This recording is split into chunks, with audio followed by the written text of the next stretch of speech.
Are you searching for the best in online black radio? Then go to blacktalkradionetwork.com, helping you filter through the noise. Real talk, black talk.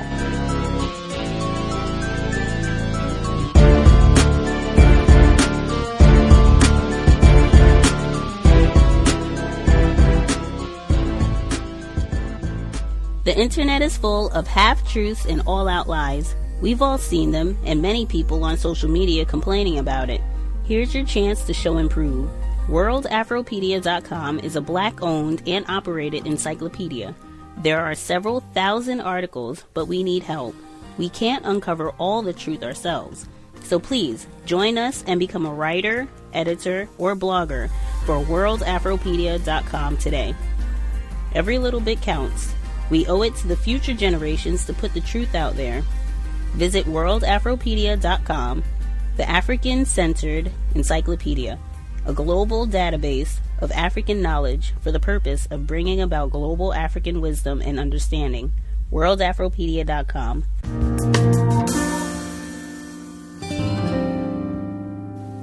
Technically, you argue that the courts are the last refuge of an institution which can exclude information from people which are fragmented by too much of it. What I'd like to know is, in the wake of the O.J. Simpson case, do you still consider that to be the case?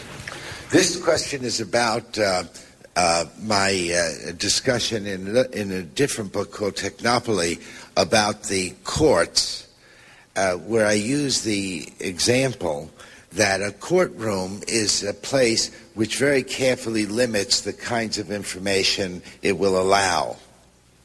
And it's that's why lawyers jump up and say, I object to someone's talking about this.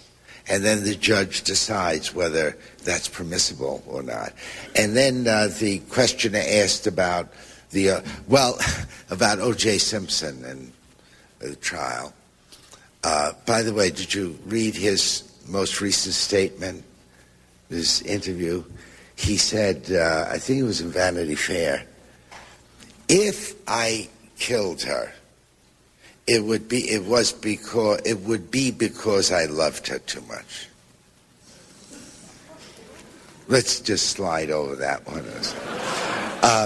And here's my view, very personal view. If you go back about 5 years, New York State was one of only about 3 or 4 states that did not allow a television in the courtroom. And the New York State legislature passed what's called a sunset law. That is a law that that expires after a certain amount of time. In this case, 18 months. So for 18 months in New York State, you could bring TV cameras into the courts, and the then Governor Mario Cuomo set up a commission to study the effects of this. And I was appointed to that commission, and we did study it, and we did interesting research. The reason the legislature gave for allowing it was that they said Americans were insufficiently knowledgeable and respectful of our judicial system.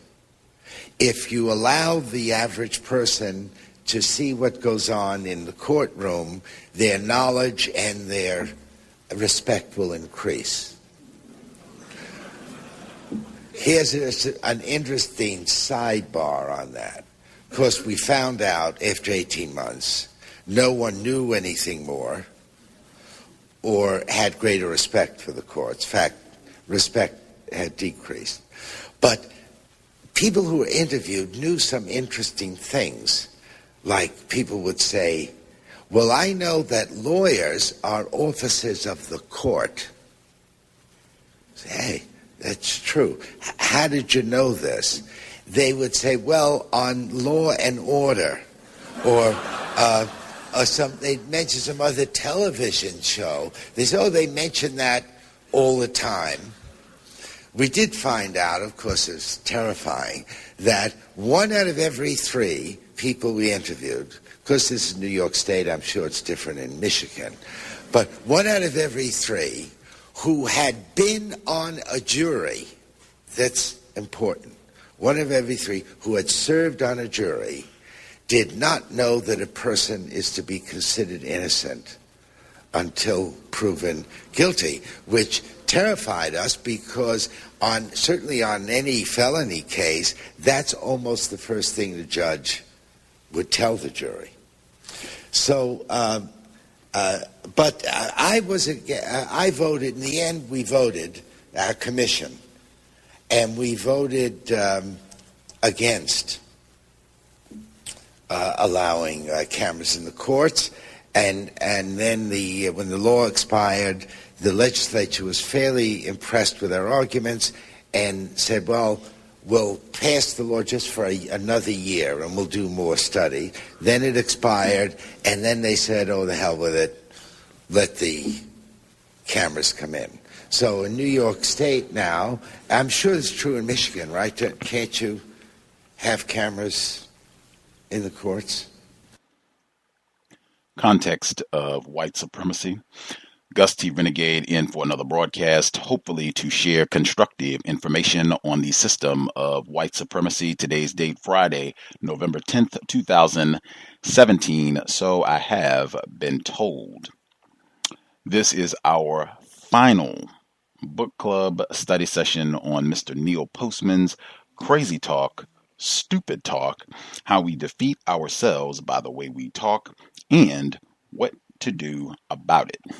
All done. The book is not that long, and we have made phenomenal time as we've made our way through.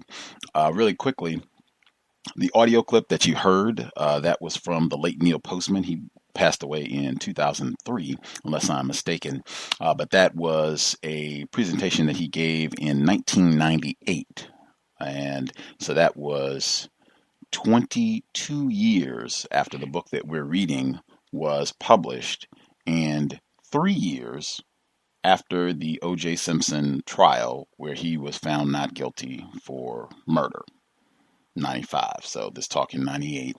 And you heard the question that he was asked. You were able to get the full context. The question that he was asked that prompted O.J. Simpson, because he was not talking about O.J. Simpson or anything else related to that, and his full response and what he had to say, which I did think was interesting for a myriad of reasons, not just the commentary on Mr. Simpson himself, but then also what he said about people not knowing about you are supposed to be innocent until proven guilty, and the ramifications that that has for black people, since that would have to be a lot of white people, I guess, who have been on a jury, and that is not their understanding, or that's not how they think about this, that you are innocent until proven guilty. How many of those white people who gave that response that they didn't know that you had innocent until proven guilty, how many of them were on a jury where the defendant was a black person? Interesting. Anyway, I also wanted to make sure I clarified something quickly from last week. Our narrator, Mel, she's been doing a phenomenal job. We were on the chapter Arguments. This is the second audio segment from last week. And the audio player somehow stopped, or there was a discontinuity where we missed like a page or two. I think like the last page or two from the Arguments chapter. Mel did a professional, outstanding job. The audio that she did, the narration was perfect. It was just the player, for whatever reason, hiccuped. And this happened. I was trying to verify. We had, if folks recall from last week, Mr. Postman had that significant portion of the text where he was talking about propaganda, and it focused on George Jackson. And we were talking about George Jackson and is this an act of white supremacy, how Postman has talked about Jackson in this section.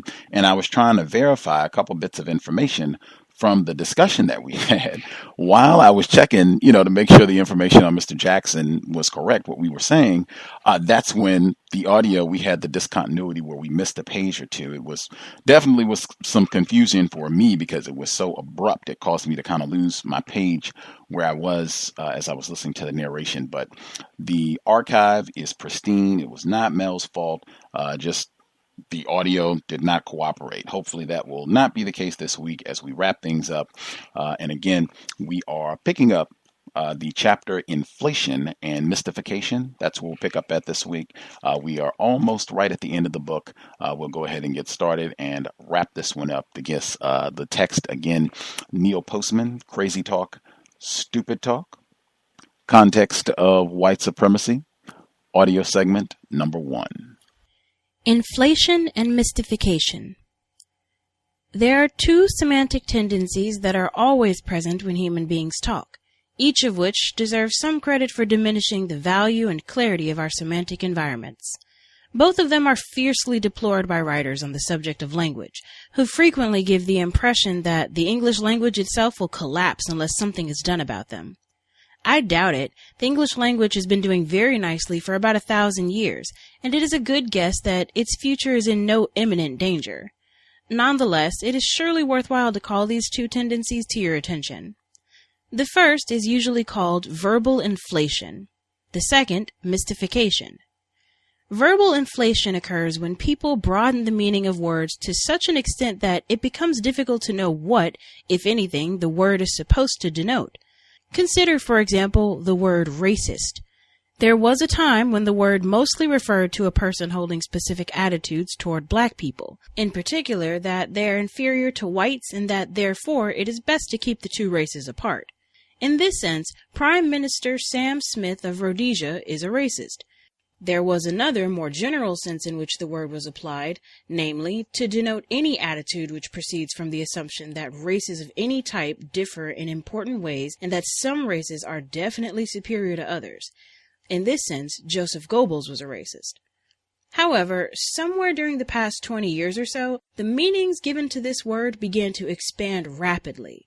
I distinctly recall hearing John Lindsay being called a racist to the applause of many people because after a New York City snowstorm, he had chosen to have the streets of Manhattan cleared, but not those of Queens. I have heard Yogi Berra called a racist because he used as a pinch hitter Ed Kranepool, a white man hitting .347 at the time, instead of John Milner, a black man hitting .196 at the time. I have been told that anyone opposed to school busing or welfare or the Equal Rights Amendment is a racist. I have heard Daniel Patrick Moynihan, Henry Kissinger, Richard Nixon, Albert Shanker, the entire editorial board of the New York Times, and the coaching staff of the Oakland Raiders called racists for reasons bearing no discernible connection with each other. What appears to have happened is that the word's meanings have been so stretched that it is hard to tell in what direction to look when the word is used. Racist has become such a snarl word, roughly synonymous with the sound ugh. In a similar way, the word super is in the process of being bloated into uselessness. There are people still living who remember when things came in small, regular, and large sizes. We were then introduced to a supersize, and then a large supersize, followed by an extra large supersize. Presumably we can expect soon a super extra large supersize. I suppose diminishing the size of super, or even large for that matter, is not especially serious, but inflating the meaning of friend is a matter of some consequence.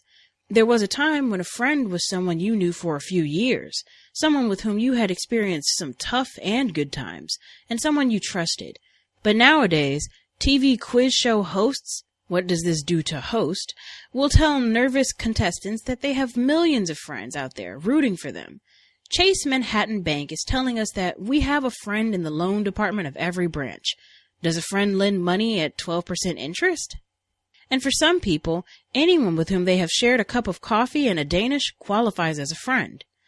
Verbal inflation can be a bothersome problem, depending on which words are getting the treatment. But in general, it is not a process which will save irreparable damage to either the language itself or important semantic environments. In the first place, it has been going on for 1,000 years. Words with precise meanings become words with general meanings, become words with no meanings. But usually, if there is a need for some meaning which we once had but have lost, a new word is found to do the job, or perhaps the old word comes back. Carl Menninger recently asked, in the title of one of his books, what became of sin? I suspect, as I suggested much earlier, that as Americans became more secular in their way of thinking, they substituted un-American for sin. A fearful loss, in my opinion. But now, as our faith in political solutions to problems become increasingly unsteady, perhaps sin will return. In fact, on the day I wrote these words, there appeared an extraordinary remark in a column written by William Safire of the New York Times. In commenting on legislation designed to grant homosexuals equal protection under the law, Safire said that homosexual activity between consenting adults is not, or should not be, illegal. But he added, it is certainly a sin. For me, at least, the word came roaring off the page. A sin? A real honest-to-goodness sin? These days, one does not often hear the word used in its theological sense, except perhaps by anti-abortionists. And perhaps the word is best left to pre-20th century eras. I do not argue for or against it here. I say only that if it is badly needed, it is available. The English language is marvelously adaptable. It can supply us with all the words we need in order to conduct our affairs. If we abuse some of our words, we are not, therefore, on the road to perdition. Another reason why verbal inflation is not necessarily disastrous is that, except in dictionaries, hard word lists, and various forms of school tests, words always come to our attention through the mouths and pens of particular people, in particular circumstances. We usually have a fairly good idea of how we are to construe a word from the context in which it is used. This means that there are as many different meanings of, say, friend, as there are circumstances which call forth the word, and most of us are quite capable of supplying an appropriate meaning to a word according to the circumstances of its use. We know, for example, that the Chase Manhattan Bank commercial does not mean by friend what we mean by it when we say, my friend Charlie is coming to town. And we know that I have a friend in the mayor's office means something else still, and that a TV personality referring to his millions of friends throughout America also has something else in mind. That is, most of us know this. In any case, though I think we can survive it, verbal inflation is obviously a tendency that bears careful watching. There is probably a limit, although I don't know where to place it, on just how much inflation our semantic environments can take before their integrity becomes compromised. The important idea about verbal inflation is that as it increases, distinctions become less accessible. A word not only suggests meanings, it excludes other meanings. The more meanings a word is allowed to suggest, the less usable it becomes for precision talking. If we cannot distinguish a friend from an acquaintance, a right from a privilege, a radical from a lunatic, a conservative from a fascist, etc., we are, of course, disarmed. Though it is also survivable, I think, we ought to be aware of our tendencies toward mystification. Mystification is a process whereby ideas or events which are perfectly understandable to almost anybody are talked about in such a way that they are inaccurate to all but a select group of people. Although some widely known individuals, such as William F. Buckley, frequently employ mystification as a style of writing and talking, the main offenders are practitioners of certain professions. All professions, G.B. Shaw once said, are conspiracies against the laity. And nowhere is this charge made more plausible than in the existence of mysterious, technical vocabularies developed by professionals. Here, for example, is a sentence which I found in the Quarterly Journal of Speech, Volume 61, April 1975, written by a man named Leonard C. Hawes, who is, of all things, attempting to develop a theory of communication. The sentence is, quote, "The more familiar experimental approaches resting on a philosophical foundation of logical empiricism complement the less familiar ethno-methodological approaches resting on a philosophical foundation of phenomenology." Unquote. A serious reader will suspect, of course, that Mr. Hawes is trying to hide something, or perhaps does not quite have a firm hold on what he wants to talk about. But a serious reader could be wrong. Believe it or not, one of the uses of a technical vocabulary is that it is a kind of shorthand. The terms logical empiricism and ethno-methodological do in fact have meanings, not as precise meanings as the term of the equation E = mc squared, but ones precise enough that those who are familiar with them can use them without going through elaborate explanations each time they do. What I mean to imply by this is that while technical terminology can be a problem, a source of confusion or deceit, It is not, in my opinion, a major one. To be sure, it is the easier aspect of a vocabulary to parody, and critics who lack character, such as myself, will not fail to do so. I will make amends to Mr. Hawes, therefore, by pointing out that in using such terms, he is not necessarily indicating his confusion, only his exclusiveness. He means to tell us that he is not writing for our understanding, but only for those who dwell in his narrow realm. Having landed once or twice in that realm, I can tell you that it is as sterile as Mr. Hawes makes it sound, but it is no crime to be there. Such linguistic elitism can, however, have serious consequences in situations where it is necessary for the laity to know exactly what is going on. Here, for instance, is a description of a weekend workshop offered by the Esalen Institute, which is one of the major centers in the country for the development of altered states of stupidity. The workshop is called Tennis Flow, and it promises to, quote, integrate principles of body awareness, movement, dance, music, and meditation with traditional methods of tennis instruction and practice, unquote. So far as I can make any sense out of this piece of mystification, those who enroll in this workshop will be playing some tennis and getting a few tips on how to improve their game. The exorbitant fee one must pay for flowing all over the tennis court is made to seem plausible by a word salad of imposing proportions. Of course, we might say that anyone who wants to play tennis and feels the need to go to Esalen for it probably deserves this sort of treatment. But sometimes people get this sort of treatment when they don't deserve it. Physicians, of course, are notoriously guilty of both mystifying and terrifying patients by using polysyllabic technical terms to denote commonplace and easily curable disorders. In fact, within the past few years, there has grown up a field known as iatrogenics. It is essentially the study of how doctor talk can intensify and even induce illness. Though the term itself is unnecessarily mysterious, the idea of having a field within a field to monitor the harmful consequences of verbal mystification is, in my opinion, a splendid one, and I would urge its replication in every field. Education, for example, is a field with which I am quite familiar, and I can assure anyone who is a member of the laity that there are very few terms employed by educators which cannot be expressed in everyday language and with admirable precision. Therefore, there ought to be a field within the field which is devoted to translating, decoding, or restating in plain language what educators are saying. If there were, educators would probably call it something like pedagogics, so that no one would know exactly what it was supposed to do.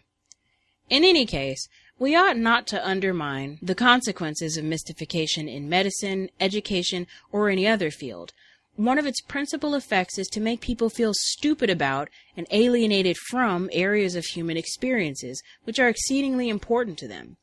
Another is to further the notion that if you can say a mysterious word, or a series of mysterious words, you necessarily know what you're talking about.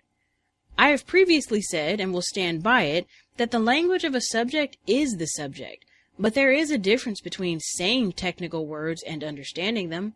Goethe once remarked that where understanding fails, a word comes to take its place, and that is as good a definition of stupid talk as I have ever heard. Part 3. Minding Your Minding. Sometime in 1970, a man had himself admitted to a mental hospital. He assumed a false name and told the doctor who interviewed him a false story, that he heard strange voices that said empty, hollow, and thud. Upon being admitted to the hospital, he proceeded to tell the truth about himself, as best as he could and for as long as he was there, to everyone he came in contact with. 7 other people did the same thing in hospitals on the east and west coasts. All of this was part of a 3-year experiment led by Dr. David L. Rosenham, a professor of psychology and law at Stanford University. Dr. Rosenham claims he was trying to find out if the sane can be distinguished from the insane in psychiatric hospitals. In an article which appeared in Science magazine, he revealed that the pseudo-patients were not detected at any of the hospitals used in the experiment. Each pseudo-patient was discharged with the diagnosis of schizophrenia, in remission. The length of hospital confinement was ranging from 7 to 52 days, with an average of 19 days. Dr. Rosenhan concluded from all this that the methods of diagnosing insanity are not very reliable, and he put forth what appears to him the melancholy view that diagnoses are almost always influenced by the environment and context in which the psychiatrist examines the patient, i.e., the hospital setting predisposes the doctor to assume that a patient is mentally ill. Naturally, that is the equivalent of saying that if you enter a restaurant, sit down, and call for a menu, the waiter will be predisposed to assume that you want to eat. Nonetheless, research is research, and what Dr. Rosenhan seems to have discovered are two intertwined principles of human communication, which have long been known, and which are the basis of much of this book. The first is that the meaning of sentences are not in sentences, but in situations, in the relationship between what is said and by whom, for what purposes, and in what set of circumstances. A psychiatrist sitting at the admissions desk of a mental hospital is told by a person who wishes to be admitted that he hears strange voices. What is the psychiatrist supposed to assume? And what are the doctors and nurses in the wards supposed to assume when they speak to the man the next day or the next week? They will assume that there is something wrong with him, and that any statement he makes must be viewed in a different light from statements made by a man at a cocktail party or a baseball game. Which leads to the second idea Dr. Rosenhan has stumbled upon. It is the ecological principle of non-additiveness. If you put a small drop of red ink into a breaker of clear water, you do not end up with a breaker of clear water plus a small drop of red ink. All of the water becomes colored. Telling a psychiatrist at a mental hospital that you hear strange voices works in exactly the same way. It changes the coloration of all subsequent statements you are likely to make.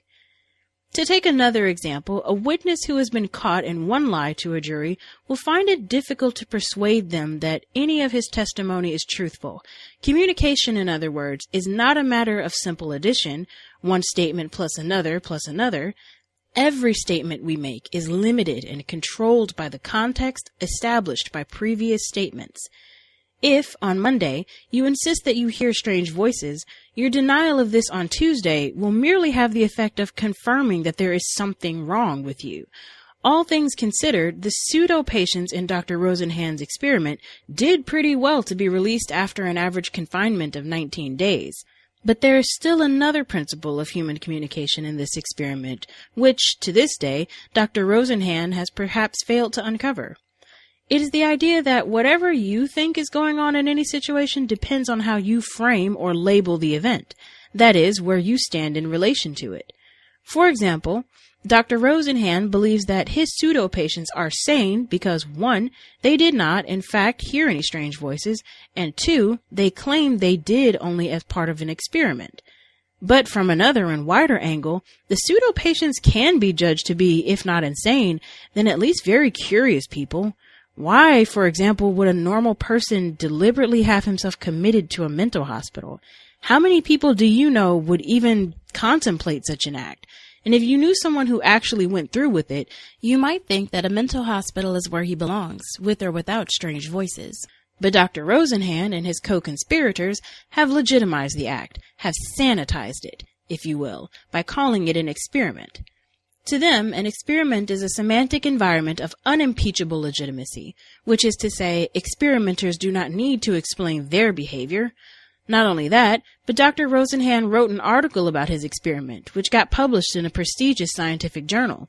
And so, Dr. Rosenhan, his pseudo-patients, and the editors of Science magazine think they are all quite sane, that patients who do hear voices are insane, and that the doctors who label the experimenters schizophrenic are unreliable. I do not say that they are wrong, but it is just as reasonable to suppose that Dr. Rosenhan and his pseudo-patients are strange and unreliable people themselves, and that the doctors in the mental hospitals were entirely competent and judicious. What Science magazine should have done is publish 2 articles, one by Dr. Rosenhan about his experiment, and another, from a broader perspective, about people who do such experiments and the various labels which might be used to evaluate their behavior. The first article would probably come under the heading of psychology, which Dr. Rosenhan is a professor of.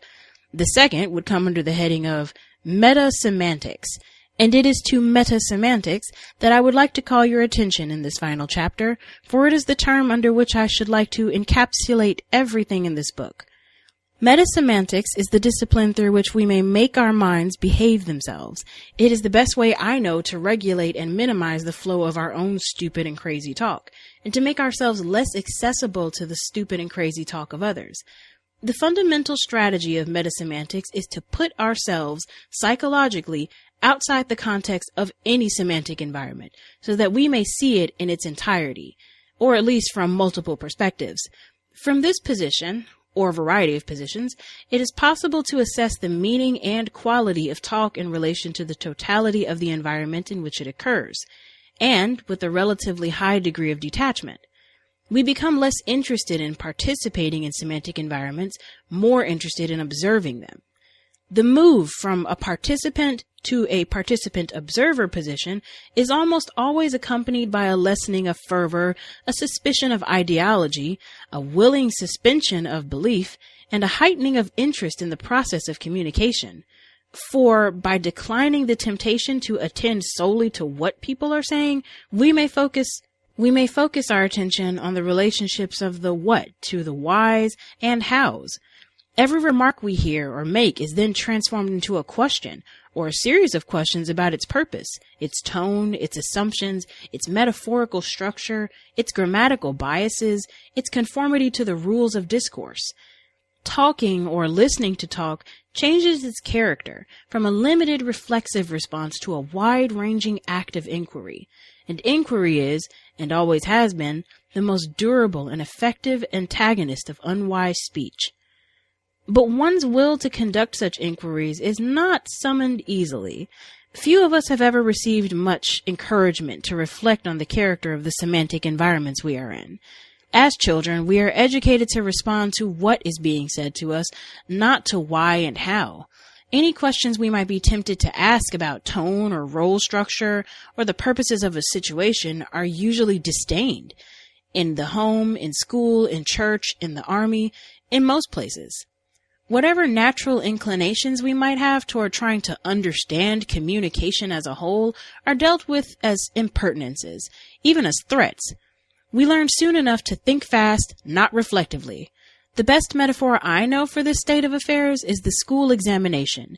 Can you imagine a student, upon being handed a test, expressing a desire to discuss the purposes of the test, the assumptions about people and learning on which it is based, the metaphors of the mind which are implicit in the form of the test, or the silent questions to which the ideas of a test is the answer?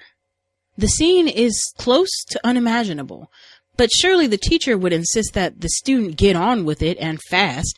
We want people to do what they are supposed to do, say what they are supposed to say, and think, if at all, strictly in the channels assigned to the matter. The rush to do and say, as well as fixed channel thinking, are the essentials, the catalysts of almost all stupid and crazy talk.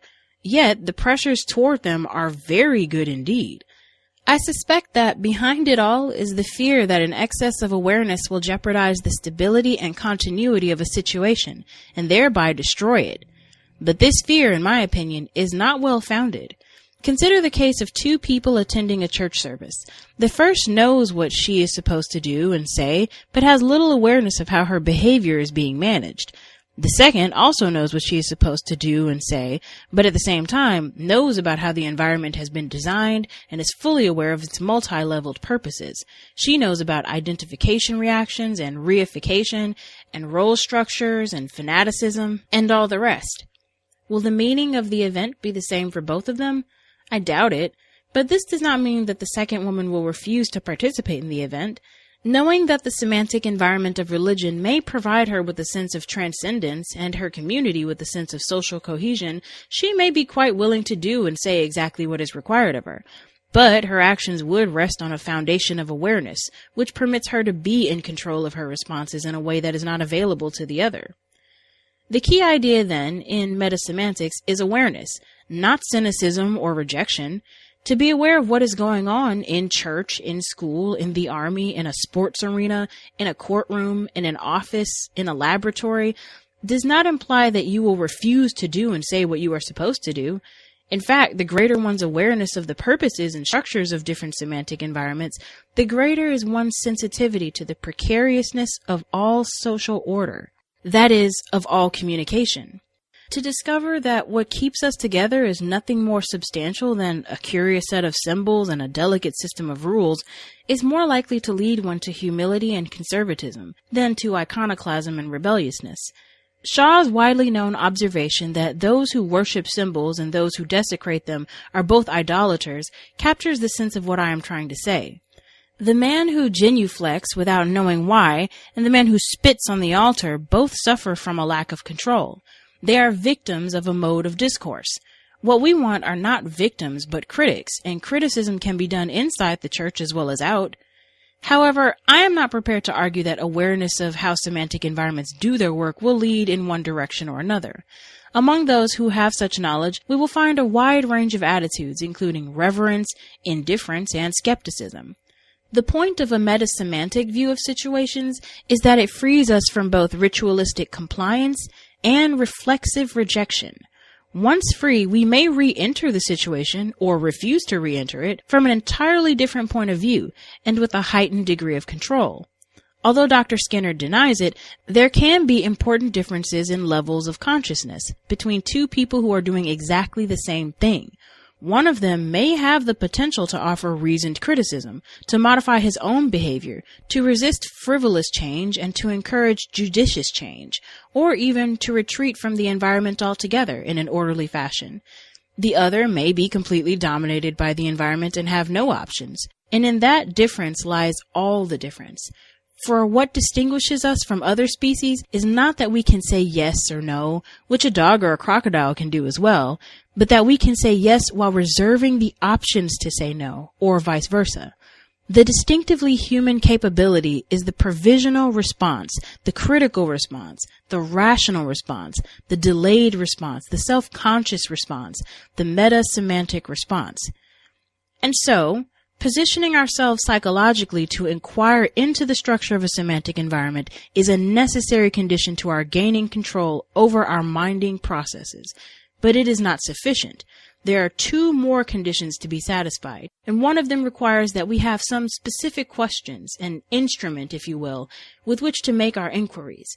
If I have done this book right, most of its previous pages contain explanations of what such questions are. But, by way of summary, I have listed below a series of questions which would provide a basis for such inquiries. What is the general area of discourse I am in? Is the language of law, science, commerce, religion, romance, education, social lubrication, politics, patriotism, entertainment? Is there ambiguity or confusion over what sort of situation this is? How has such confusion been treated? What are the avowed or hypothetical purposes of this environment? To satisfy the need for knowledge, for spiritual uplift, for love, for economic security, for social cohesion, for freedom, for protection, for aesthetic pleasure? What are the purposes that are actually being achieved by the way this environment is organized? Is there a correspondence between the avowed and actual purposes? Are there contradictions in purpose between the environment and its subsystems?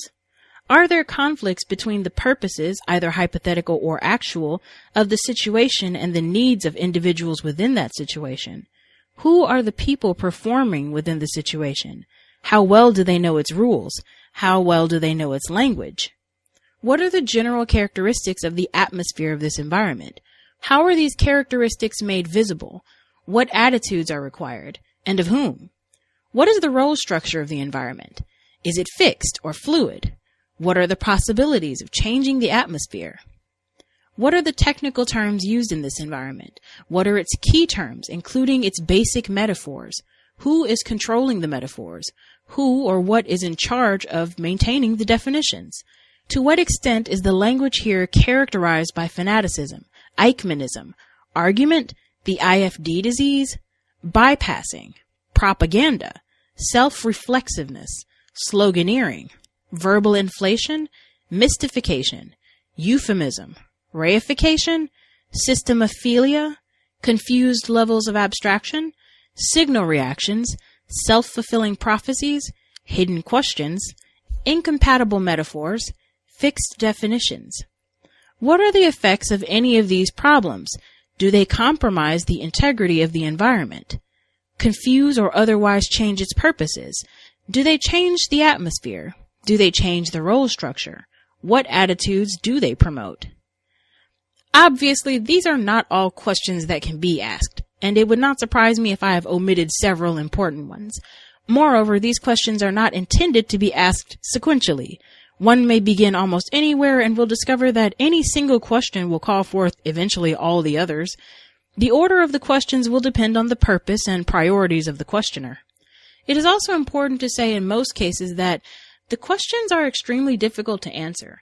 In some instances, it is virtually certain that there will be disagreement, even among people who have no great emotional stake in the environment they are analyzing. This is especially true, as I have noted earlier, in the matter of purposes. To me, for example, it seems clear that there is a distinct similarity in the actual purposes, as opposed to the avowed purposes, of such situations as the celebrations of the Reverend Moon's Unification Church, a convention of Democratic or Republican governors, and an annual congregation of the Star Trek faithful. To you, the similarity may appear strained or even non-existent. The point is not to achieve consensus on our answers, but on our questions. Metasemantic analysis must disappoint you if you are looking for a clean, objective assessment of any situation. In the first place, human transactions are so ambiguous and complex, so fixed with contradiction and mystery, that it is never possible to say exactly and fully what a situation means. In the second place, the observer must always take into account his or her own disposition. You examine something for a reason, and what your reason is will dictate what you will see, and therefore say. We see things not as they are, but as we are. Even in physics, this principle is accepted. In the subject of human behavior, it holds with even greater force. And so anything you say about a situation must be modified by the answers to the questions, why am I doing this? What are my own prejudices? How prepared am I to understand what is happening? In short, we have in the metasemantic questions neither a catechism nor an exact science, but a kind of multi-pointed compass which directs where we shall look, but not what we shall see. Assuming, then, that this list of questions is a reasonably useful guide to inquiry, the metasemantic view would require still another, final step if it is to help us gain control over our minding processes, namely, the making of judgments about what people, including ourselves, are saying. And here we enter the inescapable realm of values. In exploring that realm, I want to begin by restating the ways in which I have defined stupid and crazy talk. I have said, first of all, that both stupid and crazy talk are evaluations made by particular people. This may be obvious enough, but to keep well clear of reification, I want to stress one more time that stupidity and craziness are not in the sentences we speak or hear, or even in situations. They are judgments one makes about the relationship of talk to the totality of the situation within which the talking occurs. This implies that the justification for any judgment rests ultimately on the judge's conception of what is workable or what is desirable. And in these two terms, workable and desirable, we have the basis of the distinction I have tried to make between stupid and crazy talk. It is, I believe, a distinction worth making, since their consequences for the maintenance of healthy semantic environments are quite different, and therefore we are required to deal differently with them. Stupid talk, I have argued, is talk that does not do what it is supposed to do, according to you. It is talk, according to you, that misconstrues the atmosphere of a semantic environment, or is not aware of its motivating questions, or projects metaphors that are incompatible with those of others in a situation, or misinterprets a role structure, or, through self-reflexiveness, goes far beyond any reasonable chance of clarifying an issue. Stupid talk is talk whose purpose is legitimate, according to you, but whose character is not. Its fault is that it does not work or cannot work. Moreover, stupid talk tends to be an individual aberration. It is, so to speak, a mistake one makes in the give and take of talking. It may even be a mistake one makes repeatedly, but it is usually not the sort of thing one wants to do, and that is why stupid talk is frequently fairly easy to correct. If the corrector and the correctee, who may be the same person, share roughly the same understanding of the purposes of a semantic environment, they are likely to have an amiable meeting of minds. It is as if someone wants to drive from New York to Chicago in the fastest possible way, and to accomplish this end has arranged to drive through New Orleans.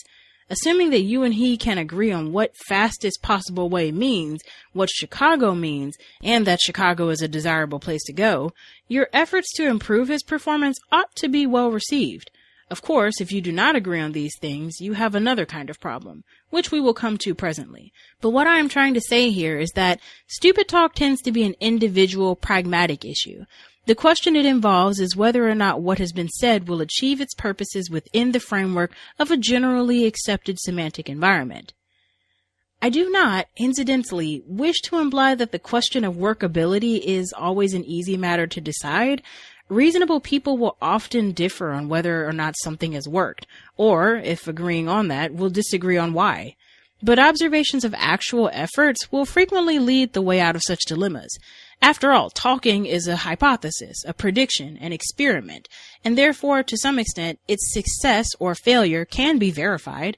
If I wish to sell you a car, I will try to do it by a certain kind of talk. If you do not buy, and if enough others do not buy, I have a basis for assuming that my talk is implicated in my defeats. Stupid talk, in other words, is an individual's failed experiment. The experiment may have involved an attempt to sell a car, to amuse, to discover a fact, to create a sense of reverence, or to help someone see something more clearly. But in most cases, these are effects to be observed, and we may find enlightenment by rigorously attending to them. Unless, of course, we are enraged or feeling especially vulnerable. Or unless certain habits of speech have become so lovable, so deeply ingratiating to our personalities, that rather than changing them, we would choose to live with ambiguity, confusion, and ineffectiveness. All of us in some measure are so afflicted. We are stupid talk junkies, at least so far as one or two semantic environments are concerned. I know people whose ability to use the language of commerce is comprehensive and acute. They know virtually everything about it, its purposes, tone, roles, metaphors, technical terms. Nothing escapes their notice, especially unanticipated consequences. And yet, as they move from business situations to, say, politics or religion, their understanding diminishes in quantum leaps. They do not know what they are saying or what others are saying to them. They do not even know what is expected of them. But curiously, they do not seek improvement. They enjoy their stupid talk, as we all do in one situation or another. I know of no remedy for the enjoyment of stupid talk, except to wait until the observable effects of such talk become an intolerable burden. In which case, it may be too late. Our stupid talk may have become transmuted into crazy talk. Crazy talk is almost always endearing to those who use it, and observations of its effects will on no account influence its direction. Crazy talk occurs when we do not agree on where Chicago is, or especially on whether or not we should go there altogether. The question of the effectiveness of crazy talk is not relevant. Crazy talk may or may not work. Its fault is that, from your point of view, its purposes, definitions, tone, and metaphors are loathsome or destructive or evil, or even overwhelmingly trivial. As a consequence, there is no way of which I am aware that you can prove, demonstrate, or even explain to another that he is talking crazy. For example, consider Yasser Arafat's observation that the Palestine Liberation Organization does not want to destroy any people. It is precisely because we have been advocating coexistence that we have shed so much blood. Here, we are not dealing with an aberrant, improvable remark. We are confronted by an aberrant pattern of thought of a type that frequently takes possession of men who have been in war too long, as must have also been the case of the U.S. officer in Vietnam who said that, quote, "we destroyed the town in order to save it," unquote. In fact, Arafat's enemy, Moshe Dayan, who has also been in the war too long, gave an entirely new meaning to both the Western and Eastern conceptions of logic in commenting on the shooting down of a Libyan airliner. He said that, technically speaking, Israeli planes did not shoot it down, but merely knocked off one of its wings. Judges of the world should take note, for here is an entirely new line of defense against any charge of homicide.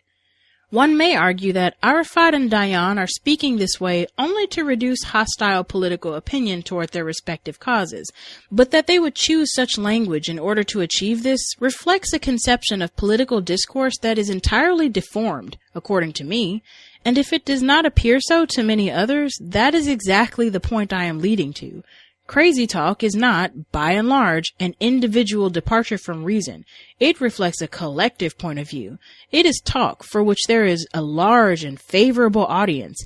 It puts forward a conception of purpose and tone and value that is embodied in a philosophy or a movement or an ideology. In an earlier chapter, I quoted from the terse speech given by Nazi guards to the newly arrived inmates at a concentration camp. Their remarks were designed to reduce the chances of rebellion among the inmates, and as far as I know, were effective in doing so. Hardly stupid talk. But the basic purpose of the concentration camp was to kill people, and for no other reason than that they were of a different race from the killers. There were many people to whom that made perfectly good sense, as there are many people today to whom killing for peace makes good sense. To me, this is crazy talk. If someone else does not agree, he and I are at an impasse. We have reached the final frontier of semantic analysis. There is nothing left to say except that I believe this and you believe that. Therefore, the metasemantic view requires that the judgment of crazy talk be placed in a fairly clear value context. It cannot be cloaked as science or scholarship or even informed opinion. To say that something is crazy talk is to impugn someone's concept of reality, to challenge his values, to deny the legitimacy of his purposes. In doing so, we are using the language of religion in its purest sense. We assert what is desirable, but we cannot prove it. Therefore, I wish to reiterate some of the most important values on which I base my judgments of crazy talk. These, as well as several others, have no doubt already made themselves visible to you throughout the book, especially in the examples I have provided, but it is an essential part of the metasemantic view that the judge use every means available, including redundancy and generalities, as well as examples, to make known the preferences on which his judgments are based. I begin then by noting that in the questions I have put forward as instruments of inquiry, there are several implicit values. Foremost among these is the value of inquiry itself. I take it as a given that any talk which actively tries to discourage inquiry about itself is crazy talk. For example, I was recently sent a piece of advertising for the group known as EST, to which I have previously alluded. The advertisement explains, in question and answer form, the ways of knowing promoted by EST. One of the questions is, will I have to take notes or study anything? The answer is as follows. No. EST is an experience. There is nothing to study, nothing to remember, nothing to figure out. This kind of talk strikes me, on the face of it, as crazy. I have long assumed that what is most worthwhile about our species is that we can study, remember, and figure out better than all the others, with the possible exception of the humpback whale. To refrain from exercising this talent, therefore, appears to me to diminish our humanity, and any system of speech which encourages us to be less human is crazy talk. I do, however, acknowledge, as I have stated several times earlier, that there are a few well-established semantic environments, lovemaking, for example, where an excess of inquiry behavior can be ruinous to an understanding and appreciation of the event. But even there, one may think before the event and after the event, and thereby predict and evaluate its consequences to one's life. There are lovers, and then there are rapists. And the difference lies in how one studies, remembers, and figures out the encounter. From all this, you will understand that I am placing the highest possible worth on the process by which people come to their conclusions. It has lately been claimed that of the two hemispheres of the brain, the one on the left is largely in control of our capacity to analyze, to employ logic, and to apply principles, indeed to use language itself. Semantic environments which are designed to suppress or bypass the functions of the left hemisphere of the brain, even if they are disguised as therapies, are therefore highly suspect in my scheme of things, and are likely to produce large quantities of crazy talk. You may have also gathered from what has gone on before that I place high value on social order and its four pillars: empathy, tradition, responsibility, and civility. I realize that these words are extremely abstract and therefore not easy to define. I am using them here to suggest the socially conservative idea that there is something worth preserving in most semantic environments. What I have been calling semantic environments are, after all, situations shaped by a long human experience, and their purposes and language are on no account to be taken lightly or to be revised precipitately. Those who are quickest to call for a reordering of some social system, including its language, are usually those who are most insensible to how much they, themselves, depend on conventional rules and roles. Nothing could be more ridiculous, for example, than a person who accuses the police of brutality, calls for a people's army to replace them, and then is astonished at being smacked by a policeman's billy club. We are bound together by thousands of unwritten contracts, without which we would lose our entire basis of predictable continuity in life. And there is a certain craziness in any talk that places such continuity in jeopardy. In a fundamental sense, there may be nothing crazier than the philosophy which advocates doing your own thing. For in the sense in which it is sometimes meant, the phrase implies a releasing of oneself from social contracts, including semantic restraints and rules. But again, those who are most passionate about doing their own thing do not normally expect a bus driver to do his own thing, which may be to take the 3rd Avenue bus to Tenafly, New Jersey, to visit his girlfriend. And so, there are forms of crazy talk, according to me, which consistently come from systemophiles, utopians, and revolutionaries, people who do not sufficiently appreciate the delicate ecological balance by which semantic environments maintain their usefulness. You might call such people the book burners, no matter what their philosophy. They are driven by the desire to erase tradition, to unburden us, all at once, of the weight of human experience. But book burning is not a form of literary criticism. It is not a form of criticism at all. It is a form of crazy talk. On the other hand, nothing could be more obvious than that our semantic environments are in need of modification. Therefore, the fanatics and Eichmanns among us will provide a constant source of crazy talk, defending the indefensible, never questioning purposes, and thereby refusing to allow for change. They are the mirror images of the book burners, because neither appreciates the need for continuity. The book burners disdain what is past, the Eichmanns what is ahead, fearing all modifications of purpose, tone, metaphor, and role that keep a semantic environment responsive to human needs. In summary, I am saying that crazy talk is characterized by patterns of thought which reveal an unwillingness to inquire, an exorbitant disdain for tradition, and a paralyzing fear of change. To these, I must add the following 2 ideas, values. First, that crazy talk is extremely likely to emerge when there is a failure to differentiate carefully among semantic environments. As Karl Crofts long ago remarked, there is a difference between a chamber pot and an urn. And one might say that crazy talk is a consequence of not knowing the difference, as when, for example, the language of athletic competition is confused with the language of patriotism. My sense of a country's worth is not enlarged because an American rowing crew beats some Peruvians in the Olympics, nor is it diminished if the Peruvians win. Talk to the contrary strikes me as crazy. To take another example, when I vote for a presidential candidate, I do not assume that this is what God wanted me and everyone else to do, and those who assume so are, according to me, talking crazy. I do not look to astrology to provide me with a basis for predicting the future, and I do not look to science to tell me where my loyalty should lie. I do not believe that schools ought to be political organizations, and I do not believe that political organizations should function as advertising agencies. People who talk as if their religions were a political party, and as if commerce were a religion, marriage a court of law a sporting event a form of patriotism a form of family life, usually project a vision of reality that I find crazy. If an individual or a society cannot distinguish between the uses of a chamber pot and the uses of an urn, then neither will have any clear conceptions of how to behave. Finally, I must avow my belief that the best defense against all varieties of crazy talk is our old friend, a sense of humor, which is always available as an escort through hard and confusing times. I mean by a sense of humor an active appreciation of the fact that time's winged chariot is always at our backs, and that therefore there is a profound and essential foolishness, transiency, and ineptitude to all our adventures, including the hardest of all, talking to each other.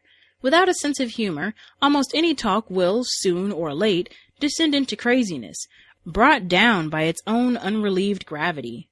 I believe that a sense of humor is at the core of all our humane impulses, and he who would make us mad must first exorcise our appreciation of human frailty. which is what a sense of humor is. A person with a sense of humor will not say, unless with irony, that we can kill for peace, or that break-in men are guilty of an excess of zeal, or that you are perfect the way you are, which is what Voltaire said in Candide, laughing all the way. A person with a sense of humor will not say that a marriage contract should specify when the dishes are to be done and by whom, or that God wants us to show the world that Americans can compete with the Russians. A person with a sense of humor will not shout Sieg Heil or seriously believe that any idea is infallible. And a person with a sense of humor will hardly try to sell you a car by persuading you that in buying it, you will enter the kingdom of heaven. And so it comes down to this. The management of our minding is a Sisyphean task. We can never finish doing it. We can only keep pushing the rock, armed with what William James called the feeblest force in nature, our capacity to reason. The temptations to subvert that capacity are attractive and persuasive. Everywhere, it seems, we are advised to relax, to empty our minds of thought, to be spontaneous, to avoid being uptight, and to believe the unbelievable. This is the age, I am told, of transcendental meditation. I rather think it is the moment, not the age. At least I hope so. For each day, the devils of crazy and stupid talk awake when we do, eager to mismanage our affairs. Their only antagonist is reason, and they will give way to rational meditation and no other. Context of White Supremacy. There is an Auto-bibliography where Mr. Postman provides, it's like 3 pages basically, 5 pages, where he gives suggestions. He gives like 9 books that he suggests that will help with this journey to mind our minds. I might read those 5, or Mel might read those 5 before we conclude. I was thinking about that. I guess we were both thinking about that. Like, should we include the autobibliography? Like, is that part of the actual text? It's just 5 pages. Anyway, we are pretty much done with the exception of those 5. That is Neil Postman's Crazy Talk, Stupid Talk, How We Defeat Ourselves by the Way We Talk and What to Do About It. Man, thoroughly enjoyed the book. Wowee. I read back to back. This was the second book that I read. I read Amusing Ourselves to Death, which is wildly popular. They have audiobooks of that one. It's been reprinted. I think that is his most popular book, Amusing Ourselves to Death. I read that book. It's interesting. I think this book is more enjoyable for our purposes, although if you enjoy this or what have you, you might want to check that out too. That book is very good as well. The basic premise is that people, just exactly as the title says, you have less thinking. A big premise of the big point of the book is that as technology has improved and Amusing Ourselves to Death was written before you even had internet and everything the way that you do now. So, I mean, woo! But the basic premise being that before all of that, you had a written-based society where people, to get their information for politics, commercials, everything, or the bulk of what people did was through reading. And that if you're getting your information through reading demands logic. Reading demands context. You cannot just say anything and move from sentence to sentence. It has to make sense, regardless of whether you're writing a prescription, you're trying to write an advertisement for a car, wedding invitations, whatever it is. If it's written, it's got to make sense, whereas once you moved to television, images, totally different. Context does not have to be there. You can just throw anything up. And he gives lots of examples. You can advertise a car. I mean, now think about the commercials that you see now. You might see a car in a tree. Anything. You could do anything with images. Images do not demand context. And he basically said that you just had a substitution of people thinking and using logic and reasoning to process information to just amusement. Everything is about amusement.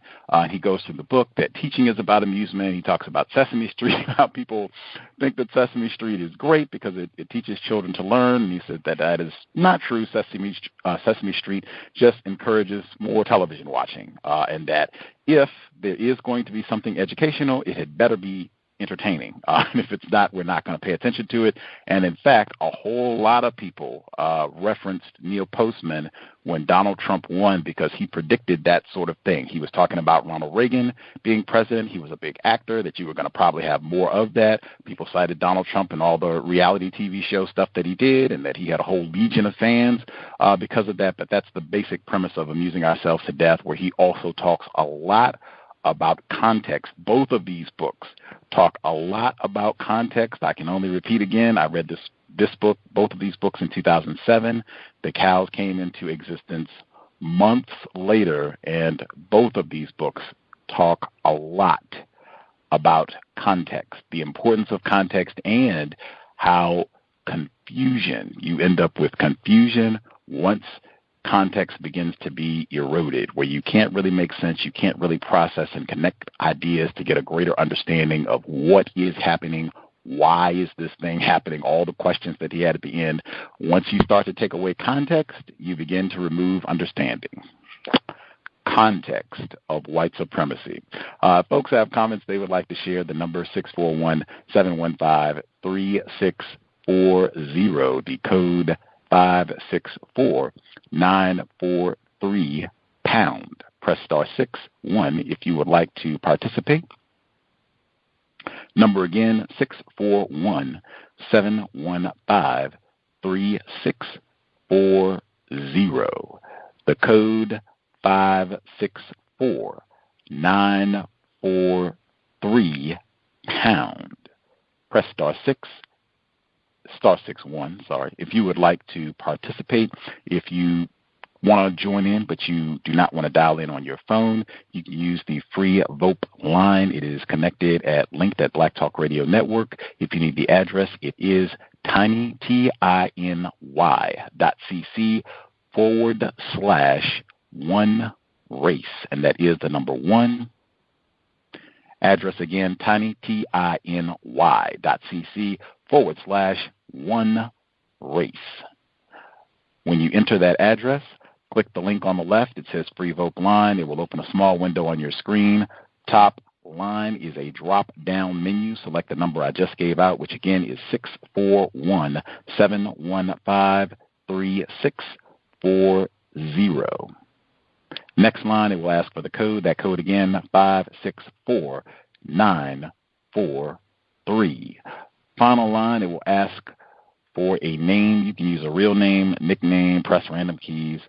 Once you get all that information entered, click the green button at the bottom. It will connect you to the broadcast. You should be able to hear us live. If you would like to participate, same procedure. You will see the dial pad on your screen. Press *61, and we will see your hand on the switchboard and invite you on the line. That's it, folks who dialed in. If you have commentary you would like to share, we're wrapping up the book, so it would be final comments. I think we'll try to get the bibliography and what have you, but final comments, thoughts, observations from the text. If folks thought this had any constructive tidbits that you can use in terms of conversation, importance of words moving forward, would be great. If you just thought Mr. Postman was practicing racism, that would be good to hear as well. Mr. Dermot Ford should be with us. I'll nab other hands as I see them. Yes, may I be heard? Yes, sir. Yes. First, I'd like to say that I think the book was constructive. I learned quite a bit from it. It's thought-provoking, and this particular reading was humorous to me for some reason, especially the part about the experiment with the mental patients. But I'll start out with inflation and mystification. The examples of verbal inflation, meaning that words' meanings are broadened to the extent that it becomes difficult to know what the word, if any, is supposed to denote. And then it may have been an act of racism that he used racist as the first word of this example. I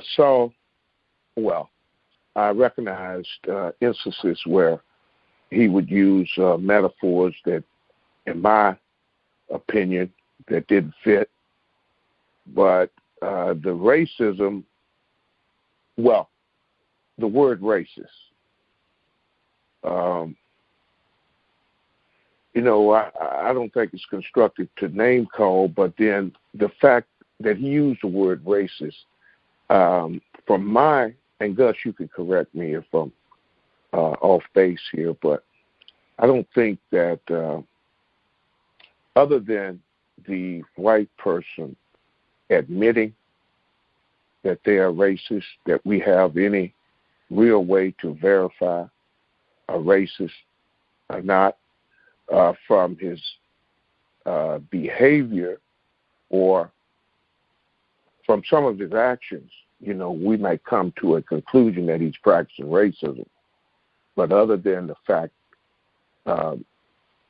I subscribe to the belief that they are suspected racist until verification by admission. And whites are very clever in their use of words to deceive and to confuse non-white people to continue in a confused state. So taking a word like racist and saying that it has been stretched and that it's hard to tell in what direction to look when the word is used. That sounds like some a racist might say. All these examples that he used of people that he had heard being called racist, to my recollection, contrary to what I just said, I think they would qualify as racist because, the little instances that he gave, were probably pale in comparison to what these people really did to get the designation as a racist. And then, who is it that's calling these people racist? Because it'll be hard-pressed to think that he would include in the book what Black Americans felt about Yogi Berra, calling him a racist because he didn't put a certain person in. If Yogi Berra was the manager of, I'd say, the Yankees or whatever, during the time period that, this book was written, we all know that racism was rampant, in Major League Baseball. So he was just part of it, and all the rest of these examples. And then he goes, I think, to conflation, because how are you comparing the word large and super large, super size, and then super extra large? I don't see how that, I see the point that he's making, but I don't see how, if you rename a measurement, say now they are 1x, 2x, 3x, they're large, super large, 1x, 2x, 3x, so it's even changed now, but how does that diminish super or large? They're just larger scale, larger measurement. Then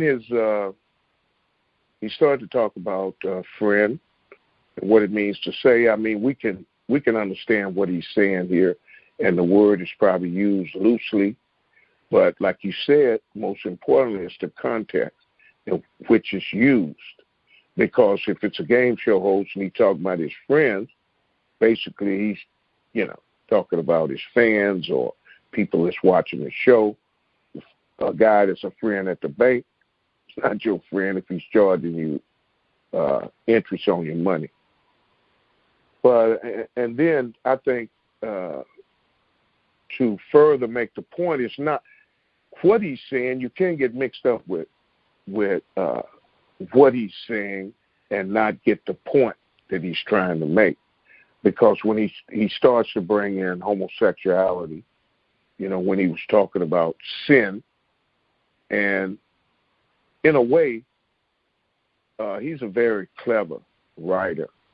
And so I would be willing to guess that at this particular time, the LB,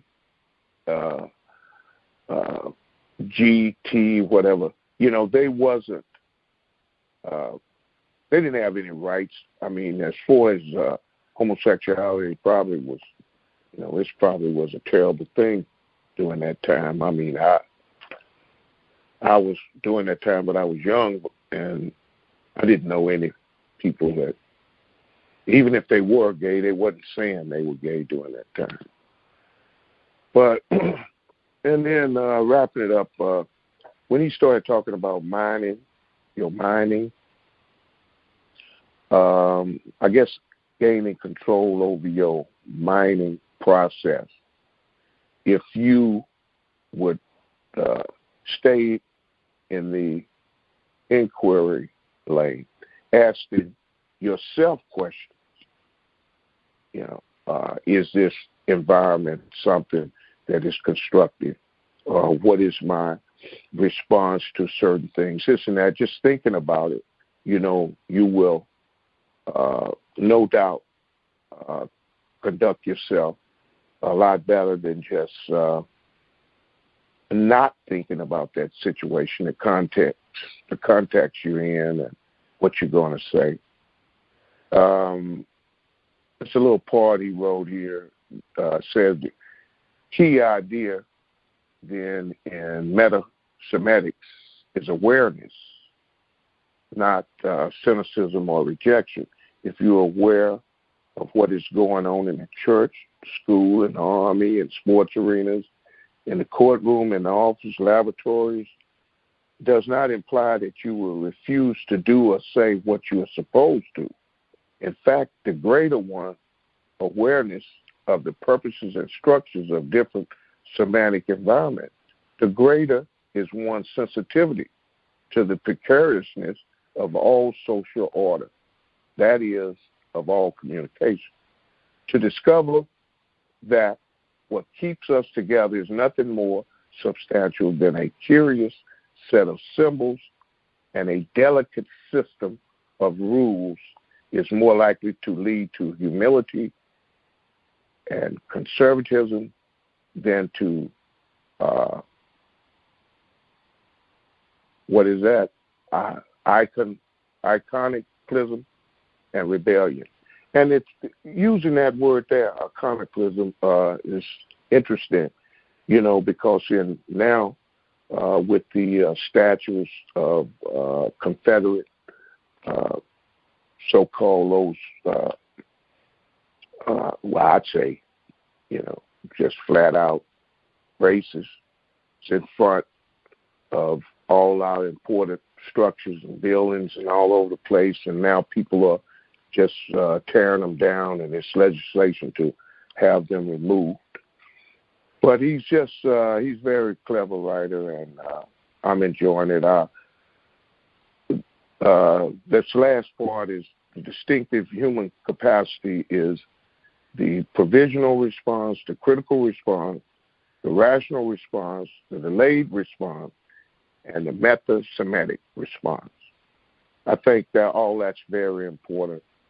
I don't think that all whites go through this process, because if it did, we wouldn't have a bunch of this, what I call gibberish and gobbledygook. I'll mute my line, Gus, give somebody else a chance. Thanks for taking the call. Appreciate that, Mr. Demery, for gibberish, gobbledygook.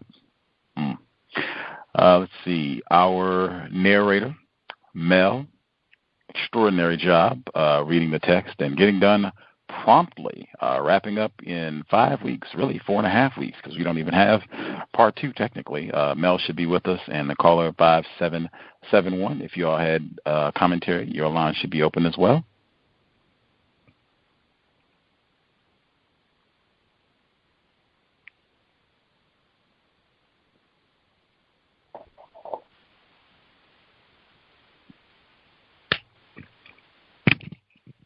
Did either of you all have commentary, or maybe they're just listening in? Can I be heard? Yes, sir. Okay. I was waiting for Mel if she wanted to go first, but I guess I'll go first.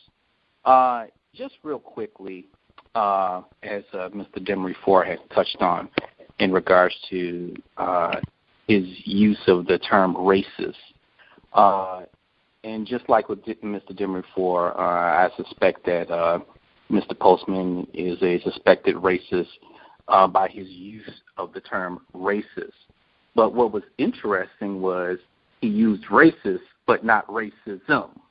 So I've always been suspicious of any white person who uses racist, not along with racism. So when I read that, I was looking for that term racism, but couldn't find it, couldn't see it. And also, too, when he, in using that term, he doesn't clearly, he defines racist as some sort of prejudice or belief. But, I guess his terminology or his definition, I guess that's not the point of it, but still, though, it does seem like an act of racism when he uses that as an example. And in the other chapter, in his last chapter, he has something where he says, there are lovers and there are rapists, and the difference lies in how one studies, remembers, and figures out the encounter. Well, in the system of white supremacy, a sexual encounter between a black non-white person and a white person is an act of rape. So generally, this kind of doesn't go into the context within the system of white supremacy. So I kind of found that sentence real interesting. So that's all I have for now. I'll mute my line. Appreciate that. That to be reading a book. Oh, there is our narrator, Mel. Yes, ma'am, we can hear you. No, I'm sorry, you can finish.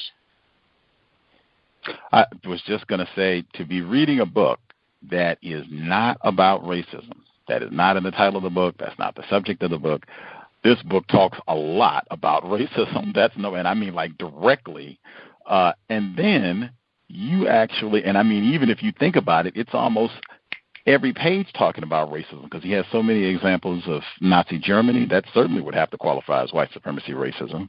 And then George Jackson, it just goes on. It's a lot of focus on racism. And then, too, you actually get a definition of racism. You have a lot of people who write books that are explicitly about racism, and they don't have a definition of racism. You actually get a definition. Fascinating. Our narrator, Mel, again, fantastic job. Thank you so much for your time, energy, and voice. Proceed.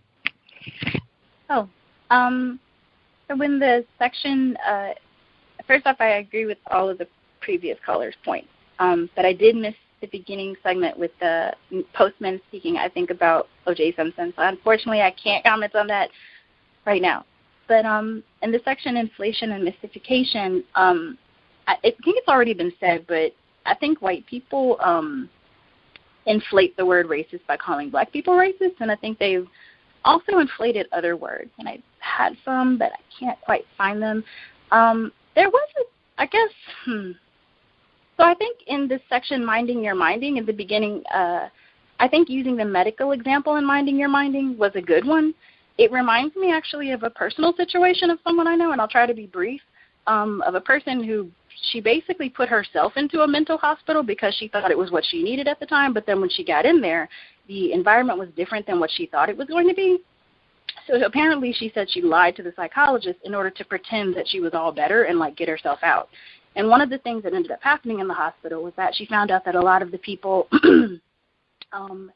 didn't really have mental issues that they were like born of, but instead had just really bad lifestyles and had developed mental issues, and that even while they're in the hospital, they have mental, like the situations of their lifestyle still go on at home. So when they would be released from the hospital, they'd go back to that. But because it was a hospital, it wasn't really the environment to fix their home lives, but instead to fix the people. So all the psychologists would repeat all day is that you have to change yourself, you can't change the world. And that part seemed really empowering. Like, part of that seemed really empowering. You can't change the world, you can only change yourself. But then part of it seemed very disarming. Like, it hypnotized the people in the hospital kind of into a state of weakness because they couldn't control their home environments. So to make a long story short, I think the example of a doctor putting a context of schizophrenia on the people who went into the hospital was a good one to demonstrate the value of context and of framing and of labeling things yourself, because it's sort of a power that you really don't think you have until you don't have it, as in the case of the person I know. But I thought the question section was a good one. I liked that he suggested that you ask yourself about your own biases. And I think my overall impression of the book is that it's been very helpful in labeling a lot of things that happen in everyday conversation.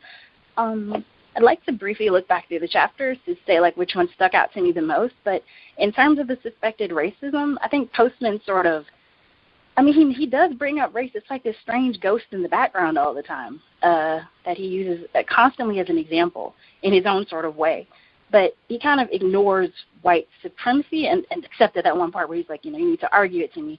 And then when he was talking about George Jackson, worse than he did Eichmann, it kind of demonstrates to me that he's operating in a white supremacist semantic environment. I mean, maybe that's just obvious, but I think, where we ignore the system of white supremacy that dominates the majority of the planet.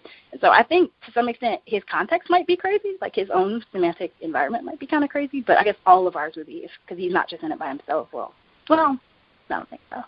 I have a few more notes. I might gather them back up.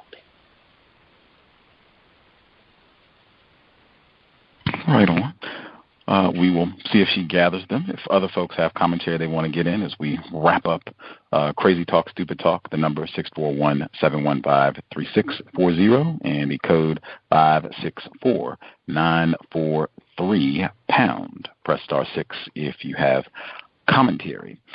Took quite a few notes on the last portion here, and even had to go back to last week because the section on propaganda where he mentions George Jackson, who was in the Black Panther Party, we talked about that last week.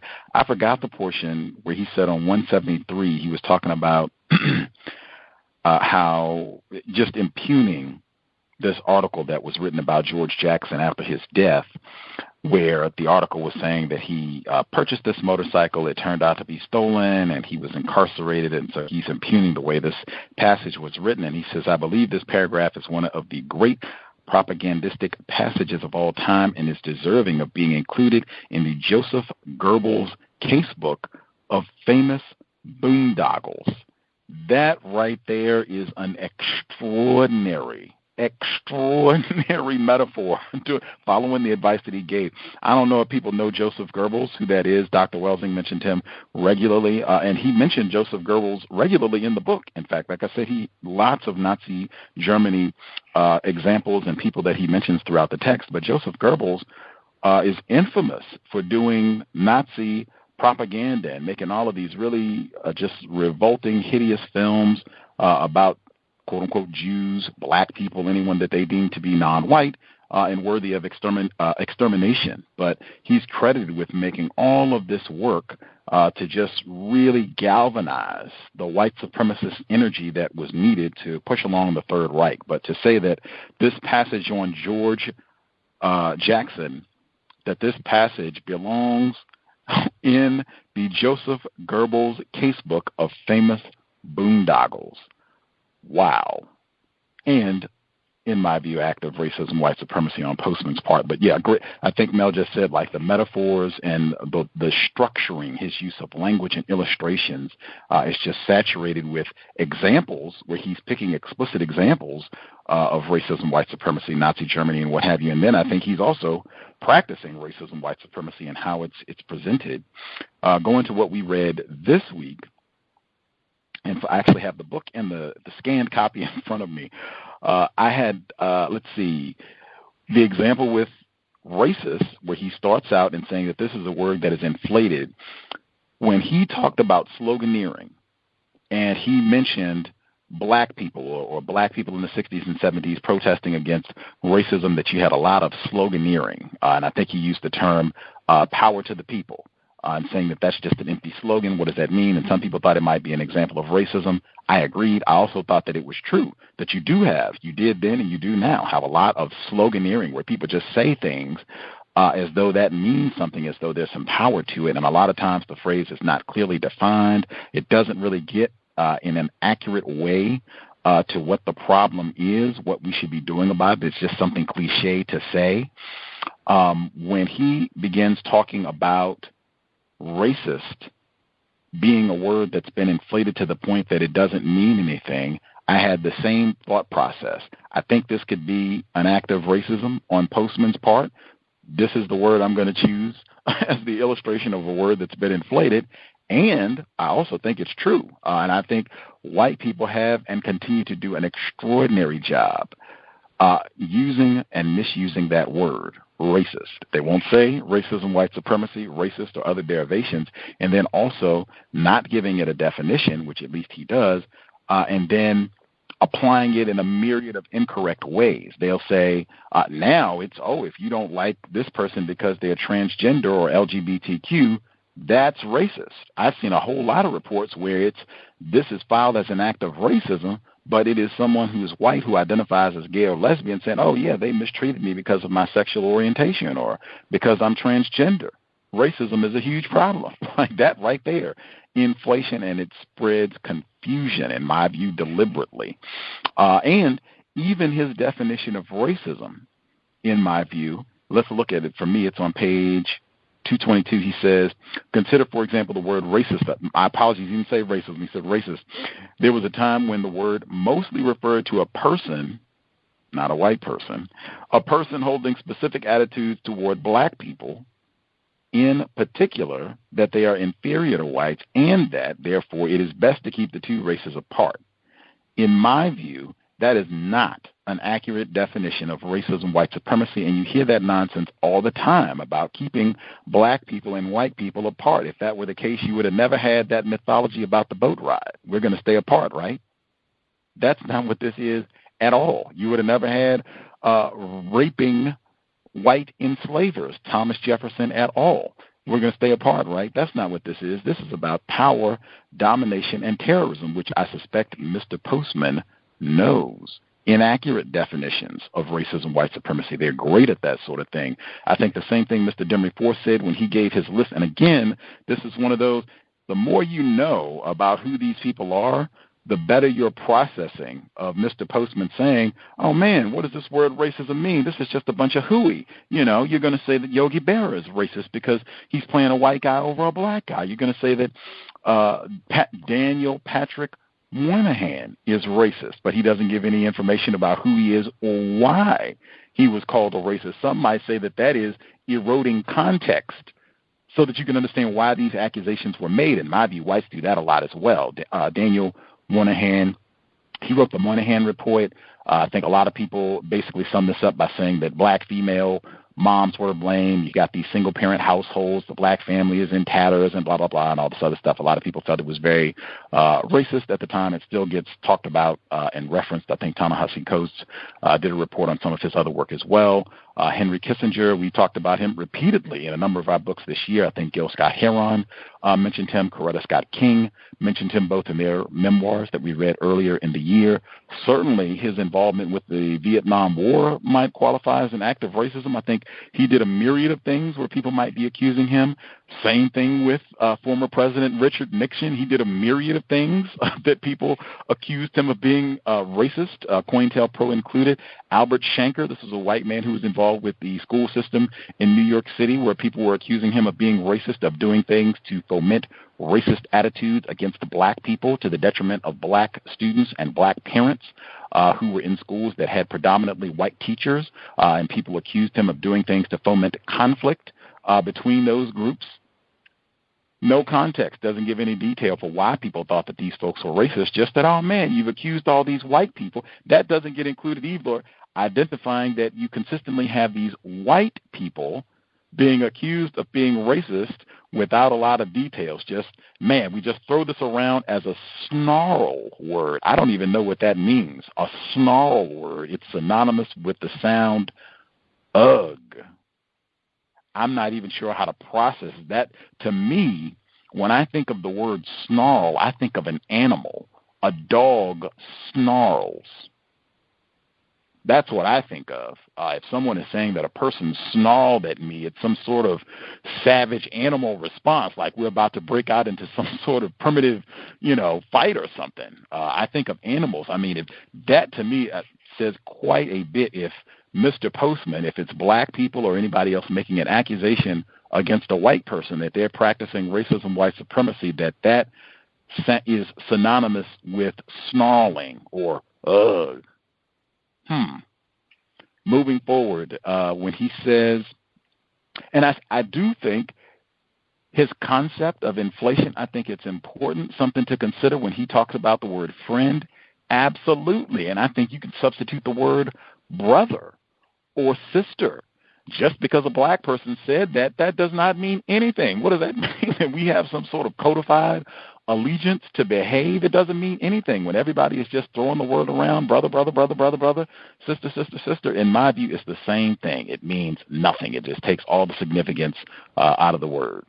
Many people do not agree with it, which is cool in the game. Continuing, the portion where he talks about mystification and professionals using all of these obscure terms to hide information, I thought that was hugely important. I think white people do that on a regular basis in a myriad of forms, whether it's in the doctor's office or when it's time to talk about racism, white supremacy. I think you have a lot. In fact, the thing that I thought most primarily was the book we read last, Frantz Fanon, The Wretched of the Earth. I said that right there, in my opinion, is a lot of mystification. I do not think that that is a presentation of information. And he said in the book, you have a lot of black people who have been deliberately sabotaged from getting quality education. I do not think that that was a book that was written so that a typical black person could easily access the content. And I think that happens all the time when it's time to discuss racism, white supremacy. You get a lot of slogans, you get a lot of catchphrases, and you get a lot of people who mystification. Terms aren't defined. It's a lot of jargon, particularly white people. Big words. It doesn't make sense. White privilege and all this other such. And then when you start to ask questions, it's you are ignorant because you don't understand. No. If it's racism, white supremacy, you should be able to explain it so that a 10-year-old, a la Justice, can understand. Let's see. And when he phrases it, Mr. Demersfour is, in my view, correct when he says Postman is pretty clever with how he puts his phrasings together. When he says, such linguistic elitism can, however, have serious consequences in situations where it is necessary for the laity to know exactly what is going on. Racist white supremacists are excellent at keeping information from being easily understood. When 5 words could be used, we'll use 100 buckets of words. Continuing, let's see, the portion where he says, the portion at the end where he says, there's a difference between saying technical words and understanding them. Goethe once remarked that where understanding fails, a word comes to take its place, and that is as good a definition of stupid talk as I have ever heard. Thought that was great, one that I will keep with me moving forward. The sentences or what he shared from chapter, the Minding Your Mind chapter, I had read about this study before, the people pretending to get into the psych ward saying they heard voices and what have you. Context, absolutely. I thought that was great. I thought when he talked about putting the drop of coloring in the water, it colors the entire water. I think the same should be true when someone identifies as white, that should color all of the information that they bring forward. whether it's constructive or not, but it should have the same impact in how we evaluate them. And should never be diminished regardless of what they do, regardless of what they say, regardless of what is accomplished, as long as the system of white supremacy exists. Let's see, from the same chapter,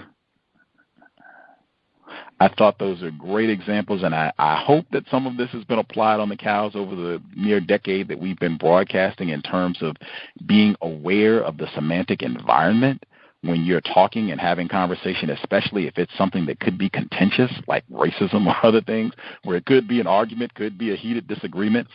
Paying attention, asking questions, paying attention to the types of words that are being used, types of metaphors that are being used, definitions that are being used. Really try to pay attention to that. Am I talking to another white person?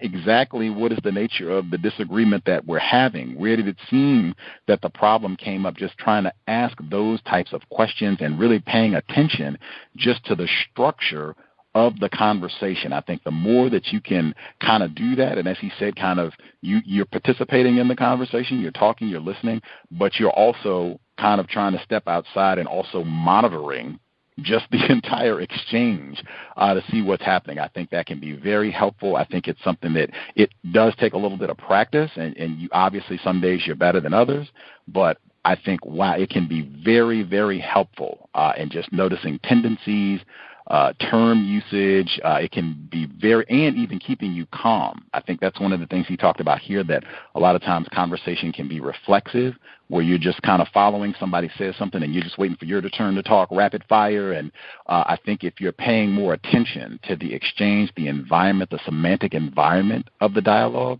I think it can help a lot in terms of keeping you calm. You're paying more attention to what you say. It can be a really beneficial tool that I hope has been demonstrated repeatedly on the cows, Context of White Supremacy.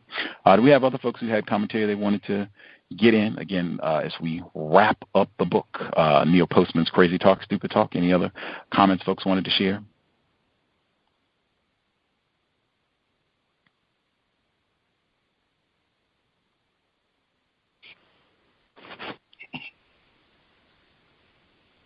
Can I be heard? Oh, go ahead. I'll be really quick. I found two of my other points.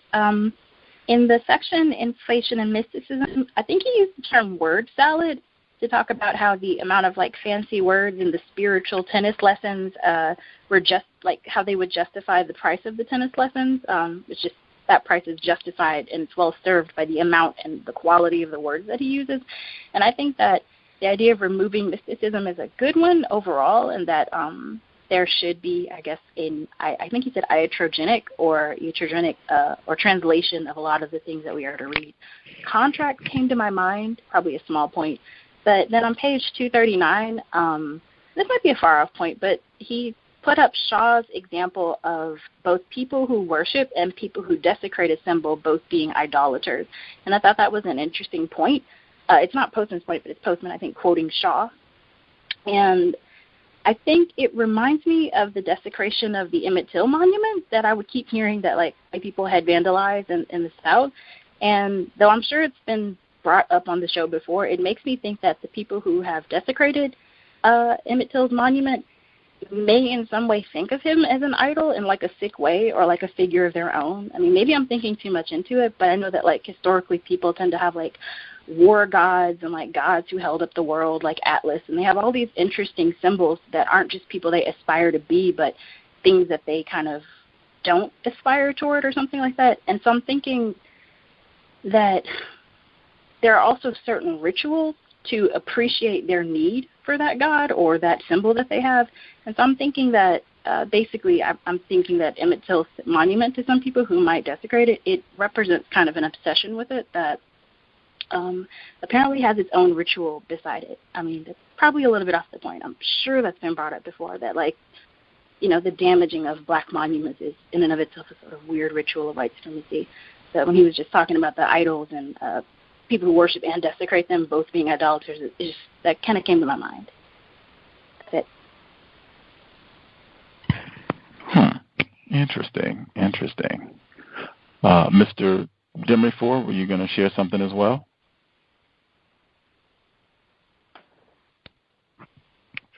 Yes, I want to give a real life situation that I didn't purposely do this, but I ended up as a third party when we went to consult a lawyer on some legal matters. And since I wasn't really part of the conversation, I was able to sit back and listen to him in the semantic environment, the words he was using, and the metaphors. And he kept using the metaphor, spit in the face, 3 or 4 times. And after it was over, I asked the guy who was actually seeing, my brother-in-law was seeing the lawyer, did he pick up on those metaphors? And it went right over his head. He never even heard that. Because the guy was making an illustration that this is before he realized that the brother-in-law was going to accept him as his lawyer, but he wanted to make it seem as though it was so ridiculous that, it would be an open and shut case. But then after he signed the agreement, he said, I have to tell you there's no guarantee. And I thought about all this information that he gave and the way he talked before he signed the contract. It all changed after he signed it. And it was just interesting the way that played out. So that's one real life situation that, if you understand these things and you're looking at certain things to happen, like I told him, I said, man, if you're looking to save $4,000 or $5,000 by getting this lawyer, he knows this. And when he said his fee, I thought that it would be at least half. His fee would be at least half and maybe 3/4 of what he was supposed to say. But the guy surprised me, and it was only a third. So, but I think that that's a reasonable fee for what lawyers charge at this time. So I'll mute my line on that. Metaphors. While I'm checking to see if other folks have commentary, I didn't even finish all of my notes. I took quite a few, and it's a pretty limited portion of text.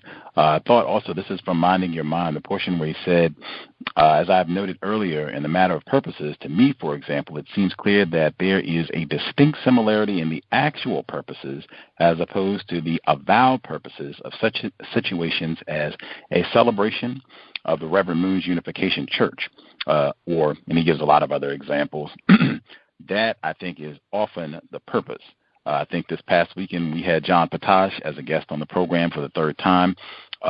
Retired firefighter asked him what was his purpose for writing the books. And I think often with individuals classified as white, their stated purpose and the actual purpose, they might be different.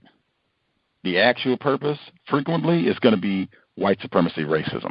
Might be some other things too, but the primary actual purpose, maintain, expand, refine, continuance, forever system of white supremacy. Now, it might be, stated purpose might be, who knows? But I think that's something to keep in mind. Also thought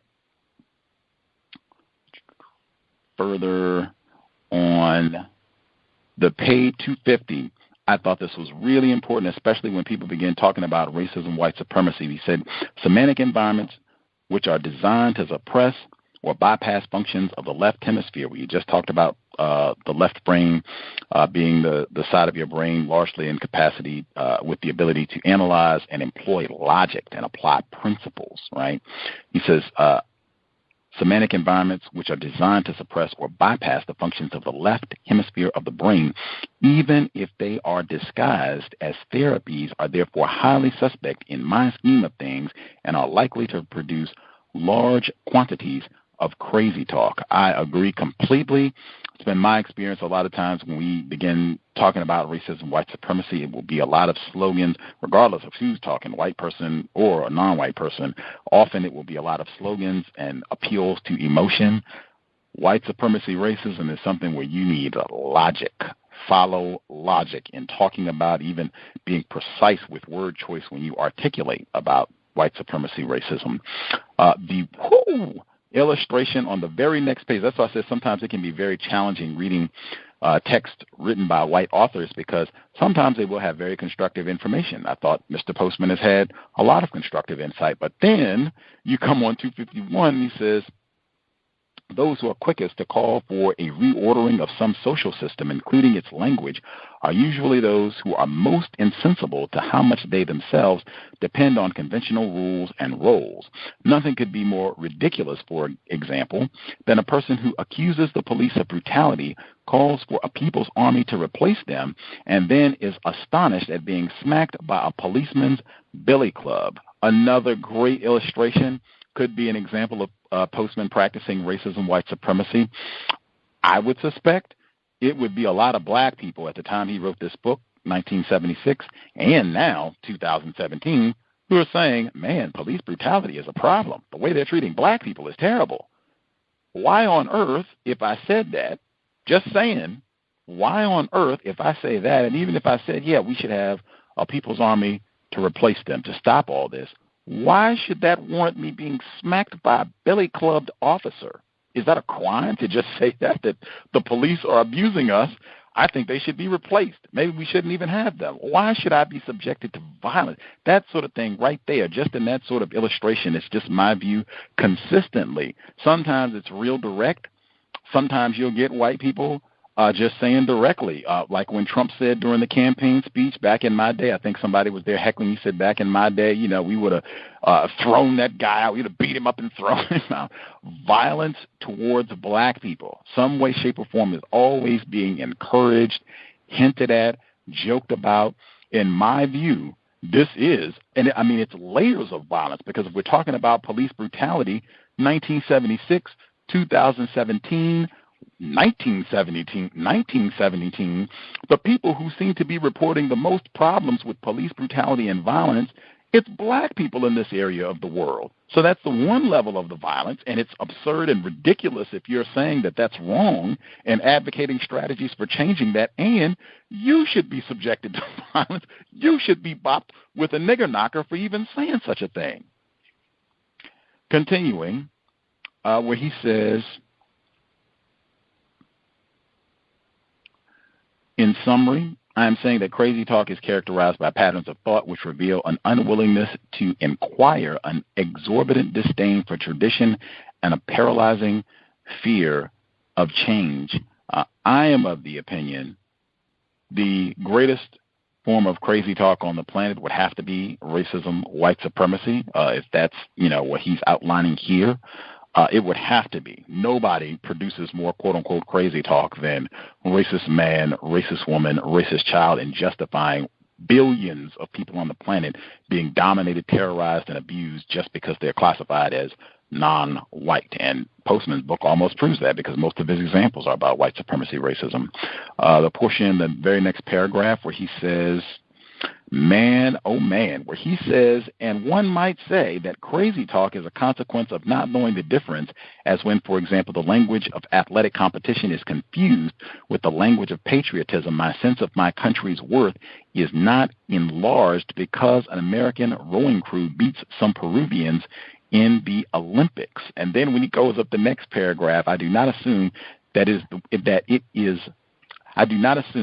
this is what God wanted me and everyone else to do, and those who assume so are, according to me, talking crazy. I do not look to astrology to provide me with a basis for predicting the future. People who talk as if their religion were a political party and as if commerce were a religion, marriage a court of law, a sporting event, a form of patriotism, a form of life, usually project a vision of reality that I find crazy. That paragraph, everything about what has transpired with Colin Kaepernick over the last, year and a half now, encroaching on 2 years slowly. How many times? Patriotism and disrespect. crazy talk, according to Postman. I would be very interested, if he were still alive, to hear what he had to say about all of this hand-wringing and cursing at presidents and getting involved and what have you about a game. The last portion, I don't know if folks know who Sisyphus is. I feel like we've discussed him before in the book club, but this is Greek mythology, white supremacy mythology, of him having to push the rock up the hill. That's his punishment for eternity, and it rolls back down at the end of every night. The portion where he says, we can only keep pushing the rock armed with what William James called the feeblest force in nature, our capacity to reason. That did give me pause. If we're supposed to be using logic, and if that is the feeblest force in nature, wowee. But it gave me pause. I remember Dr. Francis Cress-Welsing, be not discouraged. We have amazing capacity. We just need to utilize our brain computer correctly. Did we have any other folks who had commentary they wanted to get in? Anybody? Anything else that we missed out on? Can I be heard? Yes, sir. Okay. Real quickly, when you mentioned the chapter on propaganda, I think I remember about a year ago we were reading Bob Prasad's book, The Rising Tide of Color, and that was heavy with propaganda. And I'm thinking that it had a lot of crazy talk in there as well. So the propaganda for white people to, go into a panic that, white supremacy is going to end real soon because, the non-white people are taking over the planet. And if I could remember, the way he talked about the Japanese people as imperialists, like, really tickled me when we read that. So, yeah, that's all I wanted to say. Absolutely. No one produces more crazy talk, quote unquote. I'm putting that in quotes every time as the way Postman outlines crazy talk. No one produces more crazy talk than whites. And I thought that was very important distinction, crazy talk being collective psychosis, not just an individual thing where it's got broad appeal. And this is endorsed. It seems to have a whole framework and an outline in terms of how we think about this and a value system connected to it. Nobody produces more, quote unquote, crazy talk that is endorsed, co-signed by thousands, sometimes millions of other whites. Nobody produces more than racist man, racist woman, racist child. And it just comes out every day. You can chalk it up in the news. Any other comments folks wanted to get in? Can I be heard? Yes, ma'am. I'm sorry, I just got one more point. I keep coming in. But when you were talking about the point where he was, I think it was on 251, where he talks about the police, like you can't complain against police brutality and then have a people's army, and then you get hit over the head with a billy club and you complain. It made me think of Frantz Fanon, actually, because I guess I just get the vibe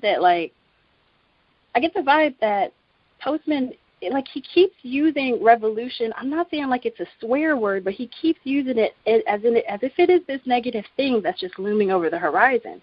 And it just makes me think like of how Frantz Fanon handled the idea of revolution, or even like Fred Hampton, where, you can't replace white capitalism with black capitalism. Like, you can keep some things before your revolution, and some things they have to go. You can't have a revolution.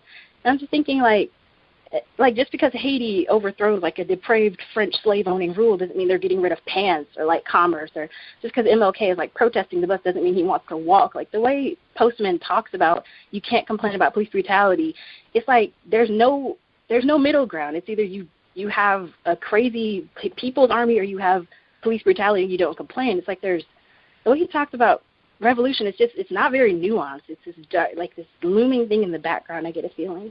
And then also, when you're talking about the Peruvian ball game, so I was reminded of, I don't think it's exactly what Francis Cress-Welsing said, but I'm reminded of how she talks about ball games and how it's okay if non-white people win like little ball games as long as they don't, genetically usurp like white supremacist rule or something like that. And to my knowledge, I'm not sure what they're considered at the time, but I know Peruvians today are brown people, so I'm not sure if that is applicable here, or I'm not sure if that's what Postman is thinking when he's saying that sentence, like Peruvians, it's fine if they win like little ball games. That was it. Right on. Dr. Francis Cress-Welsing referenced the game. I think that's the case. I think particularly anything that relates to Black people revolting, absolutely. I think even though last week, I think when he said that he had some sort of admiration for George Jackson, member of the Panthers, I think several of us commented that did not seem to ring true with the way that he talked about the writings of the late George Jackson. Any other folks have any other comments they wanted to get in as we wrap up? We'll be starting The Wisdom of Psychopaths next Friday. Kevin Dutton, this book was mentioned by Dr. Rasayan years ago. We were supposed to do it and just never got around to it somehow. But The Wisdom of Psychopaths, it's a newer book written by a white man. Looking forward to it. Audiobook already exists. Will be grand. Other comments folks want to get in? Yes, Rabbi Heard. Yes, sir. Okay. When he was talking about the experiment that Dr. Rosenhan did and the pseudo patients, they assume that the doctor, the patients, and the editors of the Science Museum were sane. But, if he brought the point, if you think about it, who volunteers to go into a mental institution? And then I'll go further. These had to be white patients because I don't know where you would find in an atmosphere where blacks have been used in experiments and medical apartheid. I don't see how you could get someone to say that they were insane and hearing voices and be locked inside of a mental institution. But then just assuming that they are sane, then when the patients go in there, even when they, try to convince the people that's running the institute that they're sane, it only confirms that they're insane. So if he didn't really give them a way out, he said it could go on, I guess, up to so many weeks and probably a year. How long was he going to leave the people in there? What if someone wasn't released? That means they would go longer and maybe even similar to a prison sentence. So that experiment in itself, I don't see what it actually accomplished besides the fact that you can't tell a sane person from an insane person. And from what I can see, it looked like the doctor and patients and everybody involved wasn't quite sane themselves. I'll mute my line. Thanks.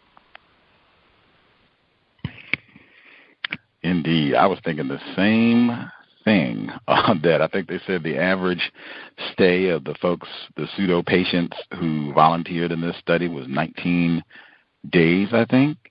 That, man, if you are black, at this time, there's a whole book about this, protest psychosis, where black people during this time period, 60s and 70s, they were being labeled schizophrenic just for same things, saying, hey, I think police brutality is a problem. Maybe they should be substituted. It was not only should you be hit with a billy club, but you're crazy, and you need to be in a mental institution, or, we need to medicate you or something, because you're talking crazy, running around here saying, gobbledygook like that. So I could not imagine a black person saying, oh, yeah, I'm going to pretend to be crazy and hearing voices and go check myself into the asylum and see how long it takes me to get out. Come on, man, like that, man. Yeah. There is the Auto-bibliography, and I think some of these studies, they wouldn't even allow to be done anymore. The Stanley Milgram study where they were pretending to shock people, and even this one with the experiment where you pretend to go to a mental institution, I don't think they would get approval to do some of these studies now, 2017 or forward. With the Auto-bibliography, I reckon we could include just, I guess, if people are looking for other things to read, if you want additional thoughts, it's 5 pages, a little less than 5 pages, I reckon. And it's just a few books that he recommends. I suspect that these are all white authors. There are no pictures, but that would be my guess. I guess I'll add that. Mel asked me beforehand, and I wasn't sure either whether or not to include the Auto-bibliography, but it is there and it is short. So I'll add that in just for addendum, and then if folks have anything they need to get in before we wrap, we will call it one. Since we finished the book, we've read the whole thing cover to cover. So the Auto-bibliography, the inclusion of a bibliography at the tail end of a book is one of the more benign pieces of stupid talk practiced by authors. The ritual only has one of two possible purposes, neither of which is usually accomplished. The avowed purpose is to provide a reader with additional sources of information about the subject of the book. But most times, so many books are cited and in such an undifferentiated and imperious way that the reader does not know where to begin or how, and so wisely decides to ignore the whole matter. Of course, the actual purpose of the bibliography is to impress the reader with the extent of the author's learning. This, too, is often a waste of effort, since the reader, having come to the end of the author's own book, has already decided if the author is a person of intellectual substance. If the decision is affirmative, then the bibliography is unnecessary. If negative, then the bibliography is insufficient. With all this in mind, I present below my Auto-bibliography, a brief, highly personal commentary on 9 books from which I have learned a great deal. I do not claim they are great books or seminal books or indispensable books, only that after I read them, I felt a lot smarter than before. I recommend them to your attention. The first is Alfred Korzybski's Science and Sanity, the International Non-Aristotelian Library Publishing Company, 1933. This is, in fact, one of the worst books ever written. The book is messy in every respect, and it is painfully obvious that many of the subjects discussed were well beyond his range. It is also impossible to read for more than 5 pages at a sitting, especially if you have tendencies toward migraine. If you think of a book as a container of answers, you will hate Science and Sanity. But if you think of a book as an instrument for the stimulation of thought, you should find Korzybski's unforgettable. He addresses himself to questions of profound interest, at least to me. For example, what are the characteristics of language which lead people into making false evaluations of the world around them? He also tries to say how we may avoid talking excessively crazy. Many academicians do not care for Korzybski's, in part because he is not careful, and in part because they have no patience with genius.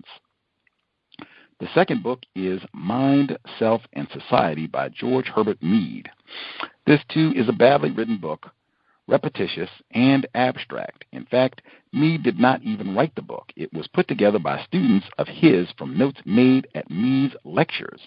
Nonetheless, in my opinion, there does not exist anywhere a better description of how meanings are made and therefore of how communication becomes possible. Mead, incidentally, was one of the founders of social psychology, American Variety, and it is from him that the concept of a semantic environment comes. The third book is a critique of the new commonplaces of Jacques Ellul.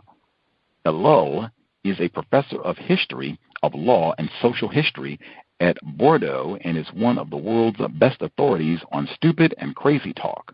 I got the idea for my book after reading Commonplaces, in which Ellul analyzes more than 30 slogans that are popularly and uncritically used by intellectuals and other varieties of gurus. One of them is, the main thing is to be sincere with yourself. Another is, cultivate your personality. Be a person. If you think these slogans are good advice, you ought to read Ellul to get a different perspective on them and almost anything else you believe. The fourth book is the collected essays, journalism, and letters of George Orwell. Actually, almost anything by George Orwell has been valuable to me because he is the most clear-headed thinker I know. He is never tyrannized or even captivated by words, and his analysis of the way people's minds become unsettled by nonsense are the best examples we have of crap detecting. My ambition in life is to grow up to be George Orwell. The fifth book is Wendell Johnson's People in Quandaries, which is a gentle, beautifully written, entirely intelligible popularization of Korzybski's ideas. I am tempted to say that there are two kinds of people in the world, those who will learn something from this book and those who will not. The best blessing I can give you is to wish that as you go through life, you should be surrounded by the former and neglected by the latter. The sixth book is Rules for Radicals by Saul Alinsky. Alinsky made a distinguished career by helping people to organize themselves in order to further their own economic and political interests. His book is a tough-minded and accurate description of what people need to know about communication in order to achieve their purposes. Alinsky is almost never likable, but is so smart that he compels you to stay with him. The seventh book is Karl Popper's The Open Society and Its Enemies. Popper is a professor emeritus at the London School of Economics and a world authority on the philosophy and history of science. This book is scholarly and not recommended for casual summer reading, but it is the most brilliant discussion of the roots of fanaticism I know of.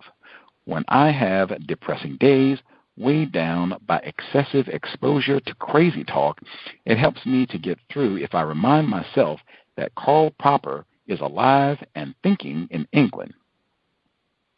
The eighth book is I.A. Richards' Practical Criticism.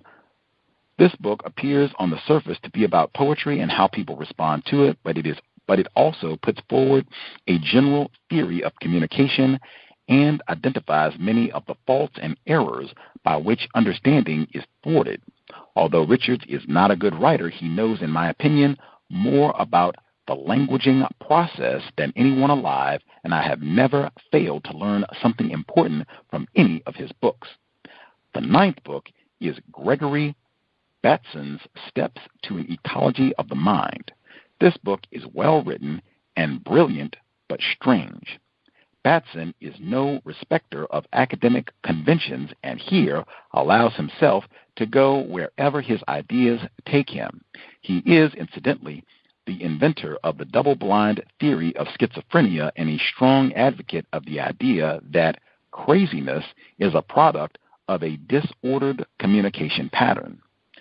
Finally, at the risk of sounding pretentious, I want to mention that once a year I reread 6 writers who were devoted, each in his particular way, to the detection of humbug.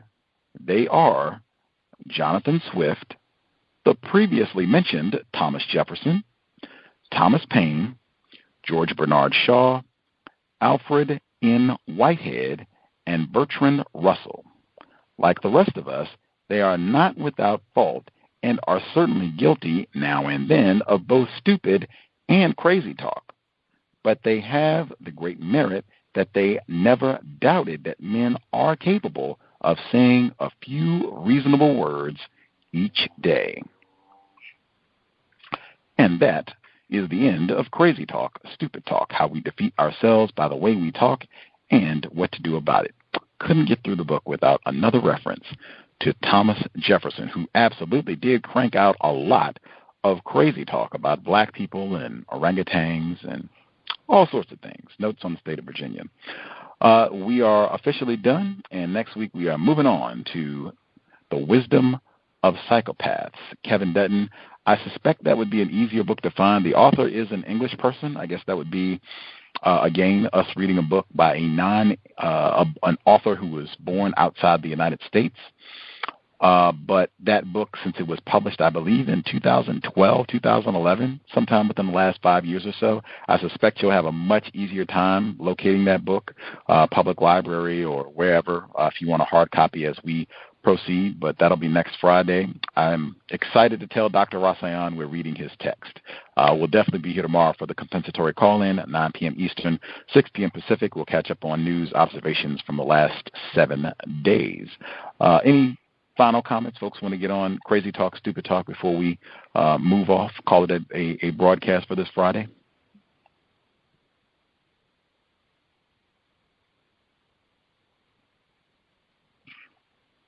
assume everyone is grand. Huge thanks again to Mel for reading. Second time, I think, that she's done some narration. She also read Assata Shakur's biography. Great job. I was glad she was able to read it. Always enjoy hearing her narration on the broadcast. Thanks to her partner as well. Did the audio editing for Gus T and C.O.W.S listeners. Always great when I do not have to do the narration and even can cut down and not have to do too much audio editing as well. Great job, and hope people got something constructive from the text. And don't forget, Mr. Postman is still suspected of being a white supremacist, racist, constructive information notwithstanding. With that, thanks for everyone tuning in, participating. I hope you got something from the text, and we will be here tomorrow, 9 p.m. Eastern, 6 p.m. Pacific. As usual, you want to minimize stupid talk, crazy talk, one thing you can do, promote sobriety, practice and promote sobriety under the system of white supremacy. I think a lot of times people end up saying things that does not make sense, saying things that they regret, not being able to speak clearly as a result of being intoxicated. That right there would go a long way, I think, to minimizing conflict, particularly over the weekend if you're going to be out and about doing whatever. I would encourage sobriety, especially if you're going to be driving. You do not want to be stopped as a driver, even as a passenger, and be under the influence. You never know when you might have to make life-saving decisions. Race soldiers, they will be out and about, and they are not going to pause just because you're having a good time. Just keep that in mind. If you have to consume any intoxicants, I would say get to one spot and stay there. That way you can just be there overnight and leave the following day as a sober person, and maybe minimize the likelihood of having something unfortunate happen while you maybe can't make the best decisions. No, Dr. Welsing, she was mentioned on the program, she would certainly encourage us being sober, taking excellent care of our brain computers and overall health so that we can produce solutions to the problems plaguing black people, those problems being racist man, racist woman, racist child. That said, Creator, we ask that you help us remain patient with other black people, victims of white supremacy. We ask that you help us remain patient with ourselves. Remind us to demonstrate the highest levels of black self-respect at all times, in all places, each and every time we are in contact with another black person. It has been time. Replace white supremacy with justice immediately. C.O.W.S signing out. Thanks all for tuning in. Nigga, you so brainwashed. I'm a victim, brother. Problem. You're a victim. Man, I'm a victim of 400 years of conditioning. Shut up. The man has programmed my conditioning. Mm-hmm. Even my conditioning has been conditioned.